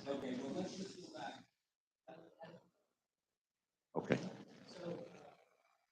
Challenges for all us planners wrapping our heads around what this application actually is. So when the cut and fill calculations were being arrived at, it was uncertain whether or not the ultimate proposal complied with the zoning ordinance. So there's 2 different special permits at 2 different boards that were in play.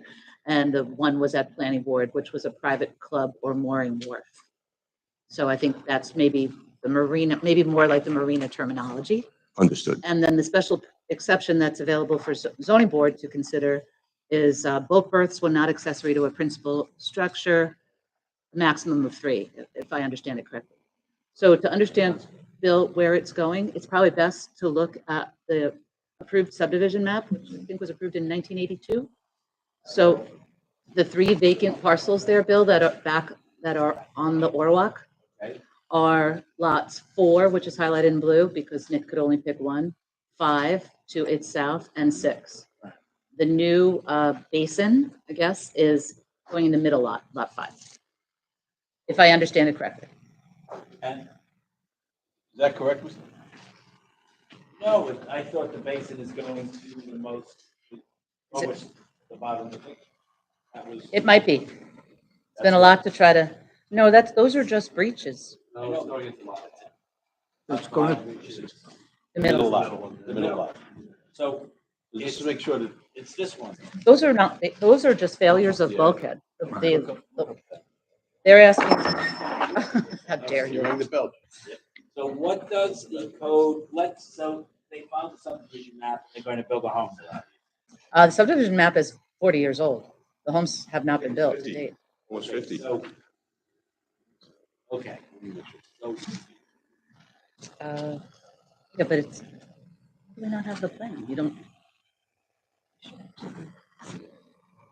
I'm so spoiled by the aerials.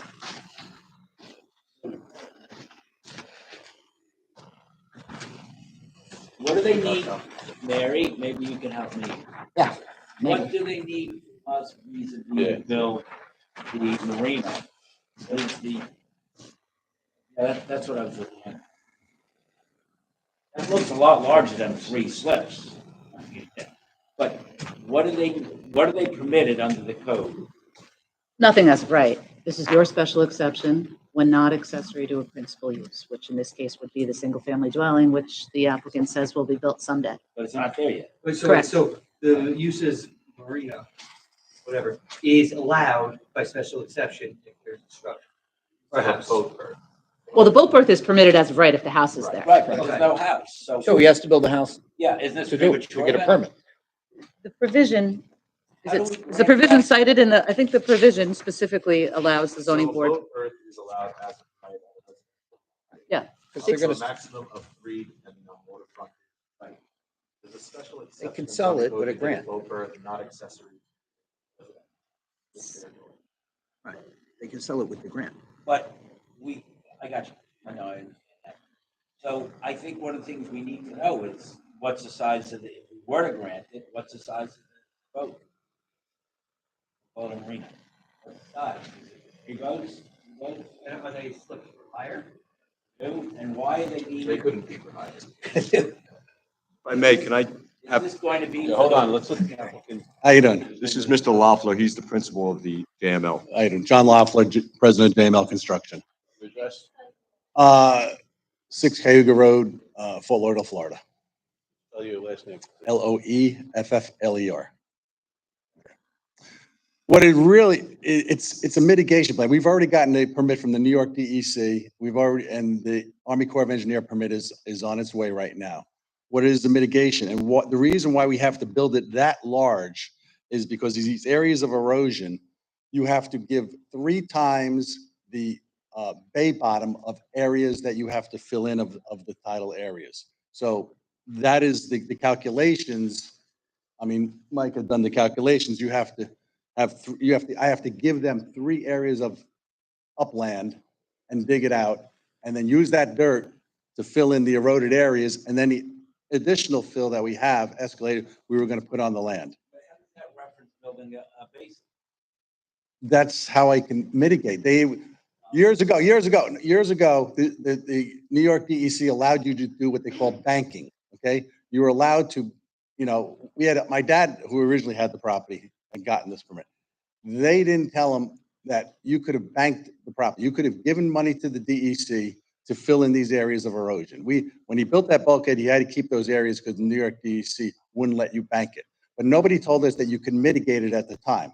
So we actually had a hearing with the regional manager of the New York DEC, Robert Marsh, and Andrew Walker, the field inspector. And they said, well, that's crazy. This erosion is ridiculous. I'm straining to understand how building a basin is mitigating the erosion.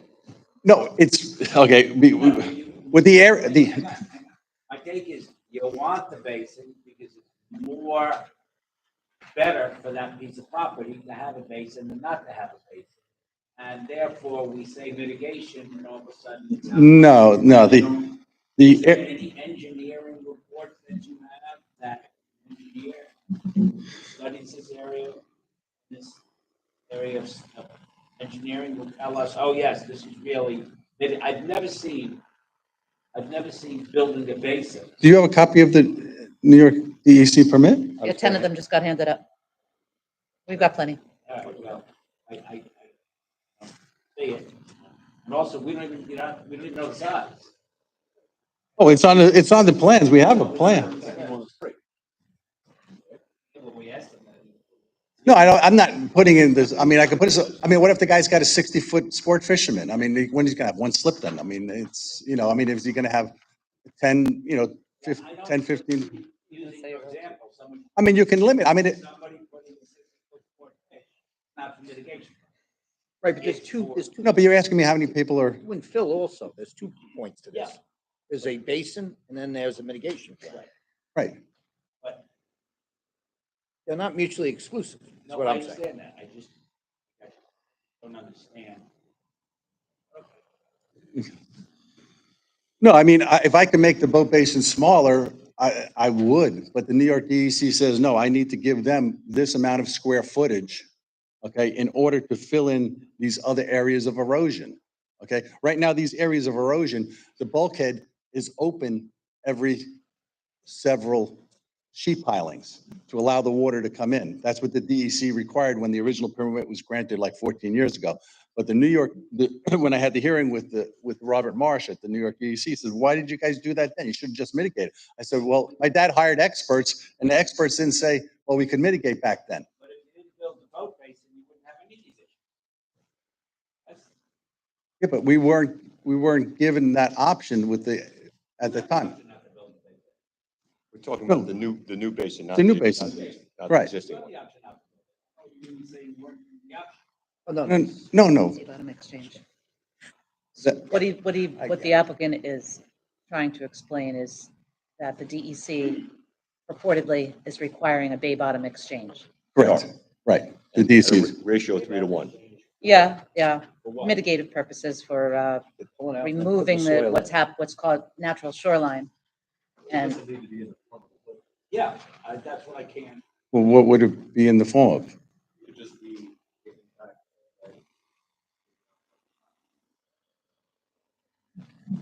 Boat basin is something that we want to do.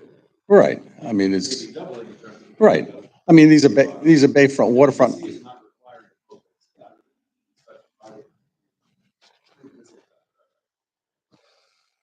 pump station is not a requirement. It's approved it, but not required. That was the point I was trying to make. Oh, okay. DEC or nobody's requiring you to build a boat place. Want to build a boat place. Yeah, we'd like to, I mean, it's like killing two birds with one stone. I mean, it's, When you say that DEC is requiring. oh, no. it really is. Okay, you're right. I understand where you're coming from. Yes. Yes. Yes. If I may, I kind of went off my script a little bit, but how I referred to it, I have a copy of the permit, the application. For running purposes. And like,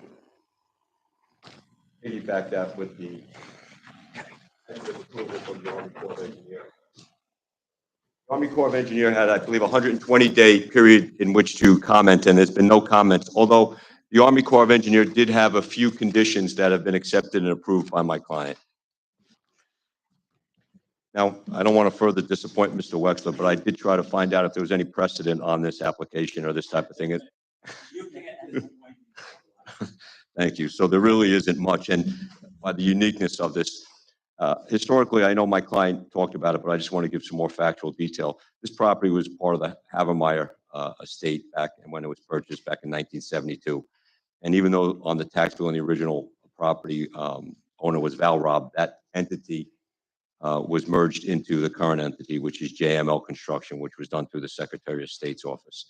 And I know Mrs. Pissarro alluded to it, but this application is actually, or this subdivision, I meant to say, is actually 50 years old. It was first submitted in June of 1974, and that included 10 single-family lots.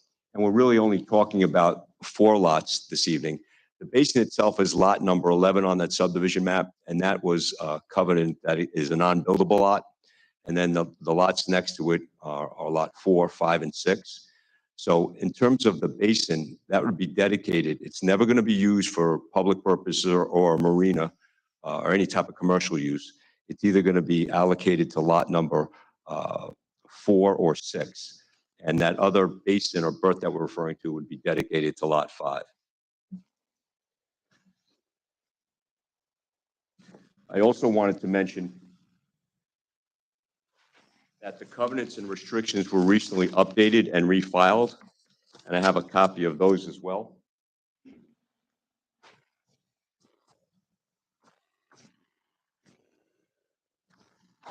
And if I could just make special reference to covenant number 4, which obviously runs with the land, that this premises will only be used for private residential dwelling. It will not be used for any business, trade, or profession. So they will not be renting out slips or using this for any type of rental or commercial purpose. I did have an opportunity this evening to meet one of the neighbors that might have had some opposition, and they still may. They're here this evening. And one of their concerns was about building homes and where they might build the home within this subdivision envelope. And I told them that's not really the subject at this point. And if there is a home that's not conforming, we'll have to come back to the appropriate either planning or town board. And we did commit to them, at least as far as my client is an owner, they will not put up a fence. That's for number 23, which is directly to the north of the basin, actually north, I guess, west. We're going to, be good neighbors with one another. And as they literally say, play good in the sandbox.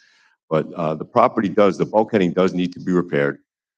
There are some breaches. There will also be 2 seawalls that are going to be planted and or installed. And they'll be installed so that there'll be enough underwater, I think 18 inches, so that I think the DEC refers to winter flounder, which was a first for me. I've heard of flounder. I didn't know what winter flounder were. So in terms of the overall approval process, we've done the best we could at this point. We've gone through the DEC, we've gone through the Army Corps of Engineers, and we're just asking for this board's permission to allow us to do what the DEC has suggested, maybe not necessarily required, and that's to dredge and fill in conforming to sustain the whole area for environmental purposes. And also, the spill off from the land goes into the canal, which, is going to cause problems down the line. So if you have any questions of myself or Mr. Laughlin, we also have Mr. Dunn here if there's any technical questions that you may have. No questions at this time. Thank you. Hold on. I'm still reviewing, and now that I have like the fire, that I have to get my question, I don't have time to read it. Where does it say, which covenant provision says that there should be no business here. Covenant number 4.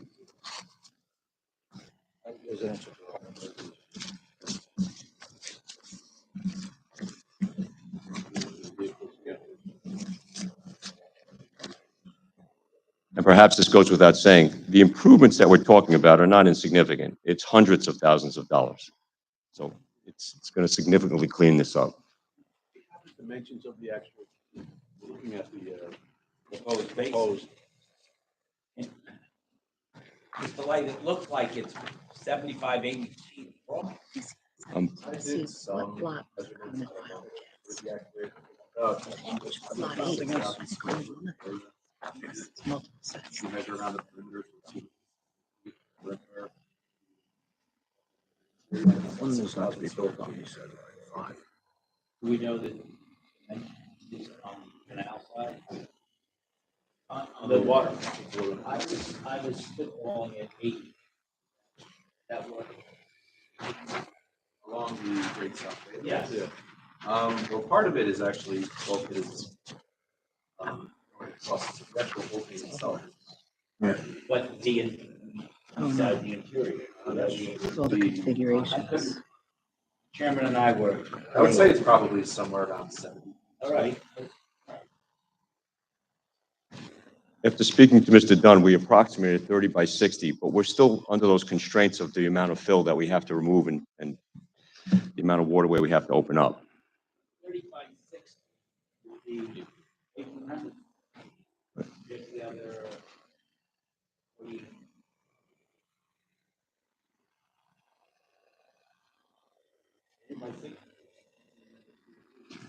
Sounds good with numbers. Area proposed will be 56 feet. There's two different proposed buildings. Expansion, that's 4,700. Right. And then there's a new boat.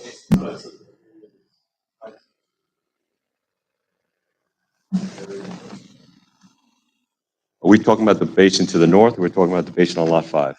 Basin to the north is not really. Right, it's only the little basin. Right? Yeah, that's the On one lot coming for the 5? special exception. On lot 5. The other basin The one is not that's before us. on the proposed site plan, it says new boat basin. Okay, thank you. Let me ask Nick. The boat basin that's before us, on lot 5, you tell us dimension. Square footage according to the plan. So that's 30 by 60. That's an error. Yeah, that's 3 times off. All right. It looks like, I mean, assuming that the scale on this is right, it's like what, 100 feet? No, the new boat basin. I don't see that. I think the width of the lot is 130 feet in total. The scale must be off. It's boat basin, 40 to 1.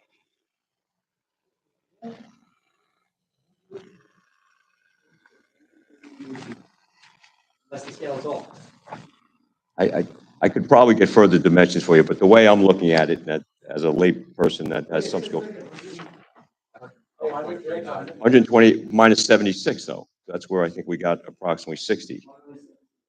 It looks like the 76 is between the basin line and the lot line. That's what I thought, 76.24. That's how I read it. Yeah, but it scales out to be 100.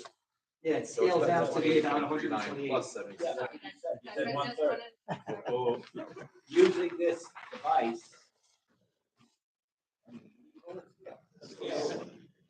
Mr. Nicolia, yes, it's 130.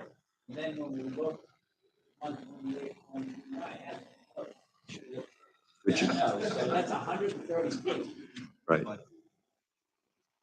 Right, so it's about 40 feet in depth, and that would be closer to 5,000 square feet, correct? Yeah. Are there any other questions? Planning, any comments at this time? I know there's other people we have to hear. Huh?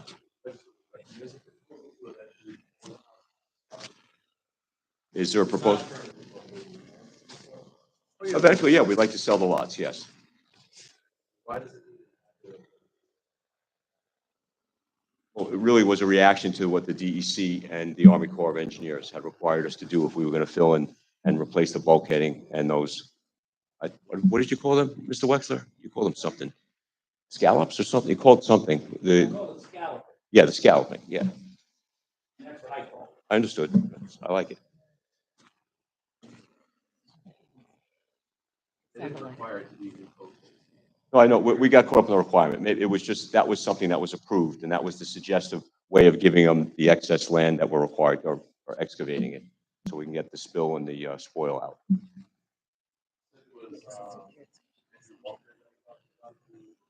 Yes, Drew Walker and Robert Marsh, Regional Habitat Manager. Just so our record is clear, the applicant applied to build the boat base at that location. It's not like DEC said, heck of an idea, build a boat base. That was your application. It is, but it looks like that was the most road there.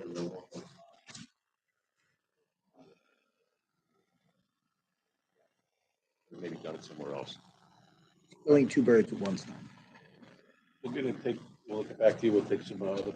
Anyone else would like to be heard in this application?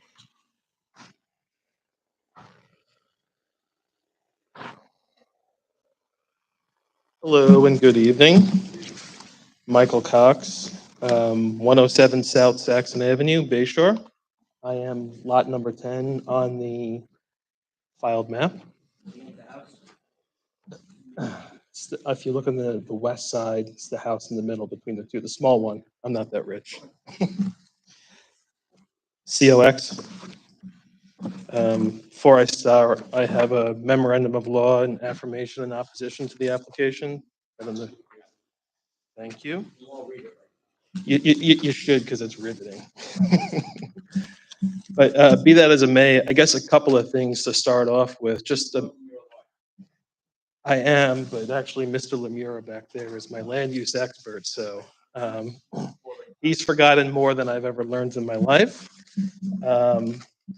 That being said, I think a little procedural history and in context doesn't matter. This application was first noticed on March 6th for a planning board hearing for a special permit for a private club.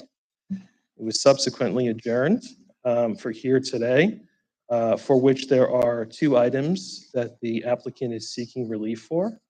The first is for a special exception for boat berths that are not accessory to single-family dwellings.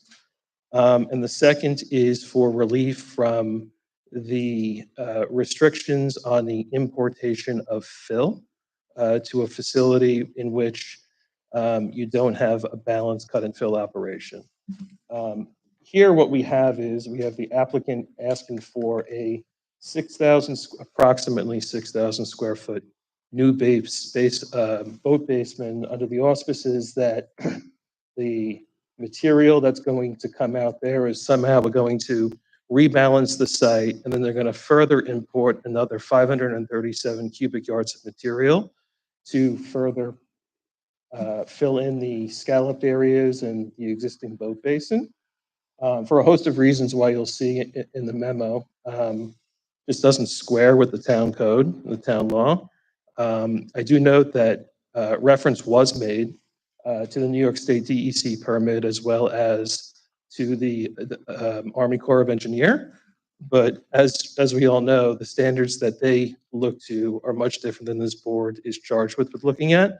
So there's no equivalency just because the DEC or the Army Corps of Engineers says, hey, you could potentially build something, does not necessarily mean it squares what we have here. Moreover, I mean, this is a floodplain. You'll see in the memorandum of law that I have photographs showing the significant flooding that does occur there. And what the applicant is essentially asking for is to take away 6,000 square feet of that floodplain, dig a hole, and open up the bay to an area where it just is. It's not. To me, my understanding of our floodplain management regulations in the town code and what it's supposed to accomplish, That simply doesn't square. Beyond that, I just want to clean up some clarifications from what I heard before. There were covenants and restrictions that were, I believe, handed out to the board, which says something to the effect that it's only used for non-business purposes. I would just implore the board to take a look at those because I believe those covenants and restrictions expired in 2023, and they're no longer of any force and effect. I think that was referencing covenant 4 on those. I don't have the library page.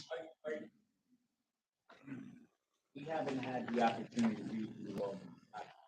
Yep. Are you telling us that we don't have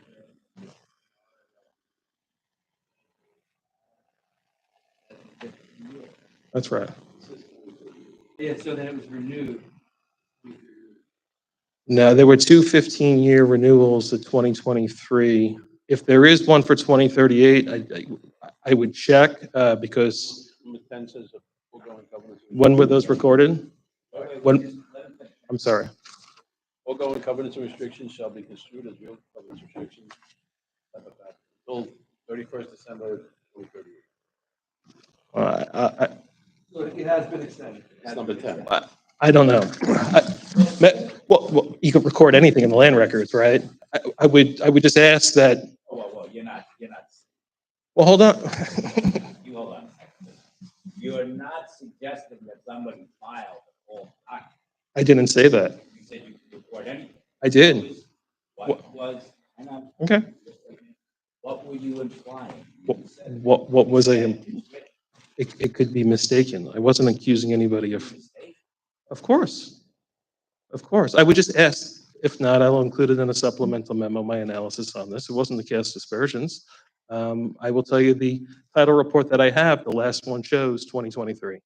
And that title report is 6 months old. Like it was recorded January 18th. Of, okay.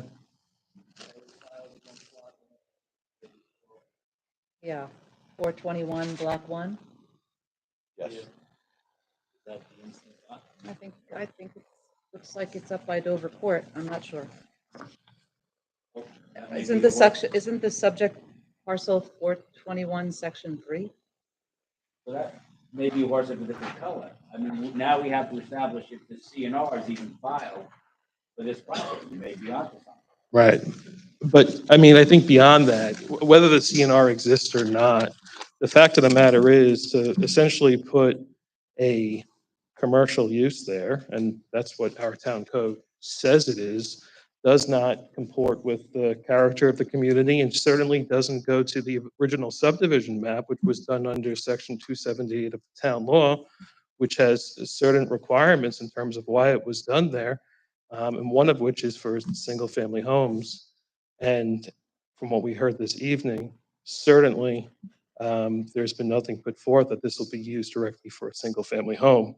But I think the bigger takeaway from it is, regardless of what you do or don't think about the use, I think cutting open a large part of the floodplain for essentially a vanity project, when there's an existing boat basin that the applicant owns and controls on the same real property, just falls far. I mean, the reality of the situation is, variances are supposed to be granted, for the minimum relief necessary to accomplish what it is. And I just haven't seen that tonight. So. Getting my head around granting a variance, special exception, assumes it requires a home or dwelling to be there, and it's not there. I'm not quite sure why we're here. Well, I agree. I also think it's premature for a number of reasons because the application, the requirements for the. So the special exception, there is no home. It's for a boat or not.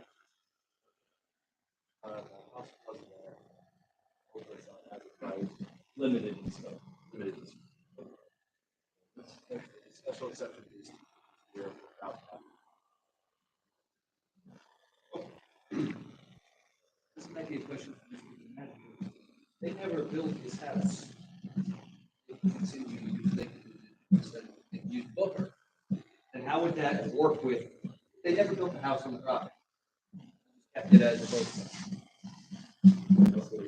So if there's a provision in the covenant, it should be used for private residential dwelling. So I don't think we can even grant the permission for a boat basin for my house. It's a violation of the covenant. That's for a private dwelling. Right. There's no private dwelling. If you missed their, like, later on, I'm Anything sorry. else? I don't. I think I have everything else covered in my memo. Appreciate your time.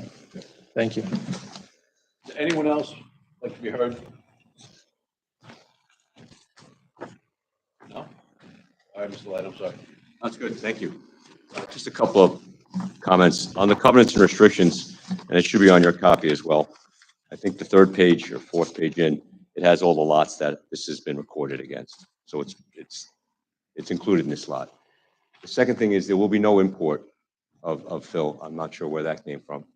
And part of the problem is with the flooding will be mitigated by what's doing here. That's one of the reasons why we're doing it, to reduce the flooding. And in terms of the use of the berth, that would only be for people that reside on Overly Court. So in other words, it wouldn't be anybody outside or anybody of those lots. So we're not intending to build a berth there and rent it to anybody other than, and we'll covenant that as well, to one of the owners on that particular. How do you get past that the property is required to be used for a private residential dwelling? And so, like, docking your boat there, not you, but somebody docks their boat there, let's say they buy the lot, dock their boat there. That's violating the covenant. No private residential dwelling. Well, you're saying to that particular lot. We're saying that it could be like, for I'm example. talking about lot 5. Okay. Or lot 11, one with the new proposed boat base. Well, that's part of the issue. Lot 11 might go with lot 4 when we do sell it, or Or whatever lot has the new boat base on it. How could we grant permission for boat base when there's no house on it? It violates the covenant. I read it a different way, and I understand what you're saying. I'm saying that you could potentially, like lot 5's basin was going to go to would go to lot 5 only, but the lot number 11, the expanded boat basin, would go to either lot 4 or lot 6. So it will be a home in there for a residential use. It would have to be joined, it would have to be purchased by the basin to it that has home. And what about the new boat base? There's no home proposed on that. You find and sell a lot. I'll be limited. It doesn't require the use as a residential dwelling. It limits it to it. So I think it depends how you read that covenant. I disagree with you. I'm reading, so we're all on the same Right. literally page, page 2 of Number 4, 4A. This premises shall, shall be used for private residence. only. And for no other purpose. So I would agree that the lot itself cannot be used for commercial purposes. It's to be used by a single family purpose only. And if we give them a variance for this use, I don't think it violates that covenant. Right, they don't rent it. But Correct. Okay, but then what about, it wouldn't be used for a private residential dwelling? I understand it, but it wouldn't be used outside of that. That's, I think the town attorney's office is gonna have to write. Yeah, it's gonna be an interesting question. And again, I think that's what we were referring to, is this is an accessory without, at this point, for a variance for that, without having a structure on it. I understand that the code and the covenants are two different things. The covenants are intended to further limit the code. Okay. I just think this is something that's too thorny to discuss tonight. a law school question. Was there any other issues or questions that you may have of myself with, or Mr. Dunn or the Mr. applicant? Light, I think that we're probably not gonna vote on this tonight, but I think that you should discuss the right to, Fair enough. I will request that, and I haven't been provided with a copy of the memorandum that was submitted, so I'd like an opportunity to. Mr. Cox, please provide them. Well, we have so many. That one for our record. No, we have 20. The light may not have this. Late tonight. That's the way I feel when I bring that. Right. Mr. Wex will be coming over to your office.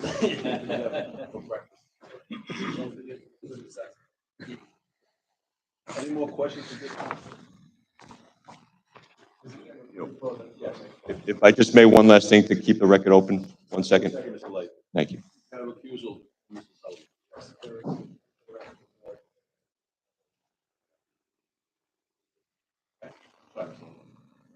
Again, there may be, sounds like some contentions, but my client is a very reasonable person.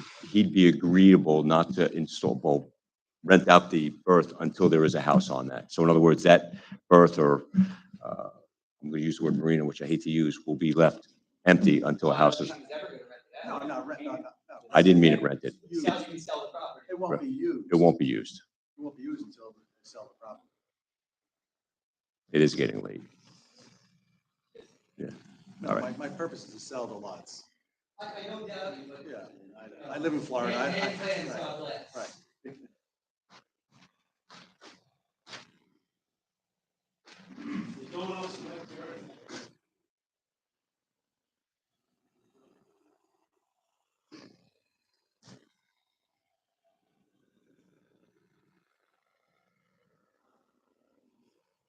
Thank you very much. Good evening.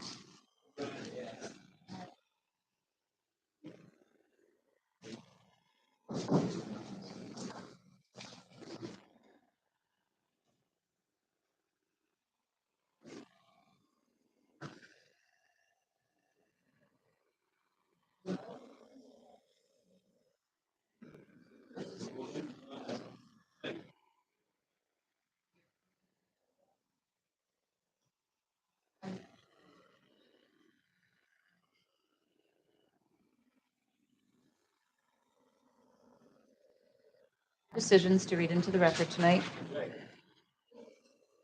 Application number 51-24, Joseph Williams. In accordance with the proposed written decision dated April 2nd, 2024, the application is denied as to the in-ground pool and the pool patio and granted as to the patio. On motion of Second. All in favor? Aye. application number 798-23, Frank Canizaro, Grace and Frank Canizaro. In accordance with the proposed written decision dated April 2nd, 2024, the application is denied as to the accessory structure and granted as to the fence. On motion of Second, all in favor? Aye. Now we're off. That's a wrap. Oh, says this is him. I guess he didn't hear it. They missed it. Oh, his rep was here. It was granted. Oh, okay.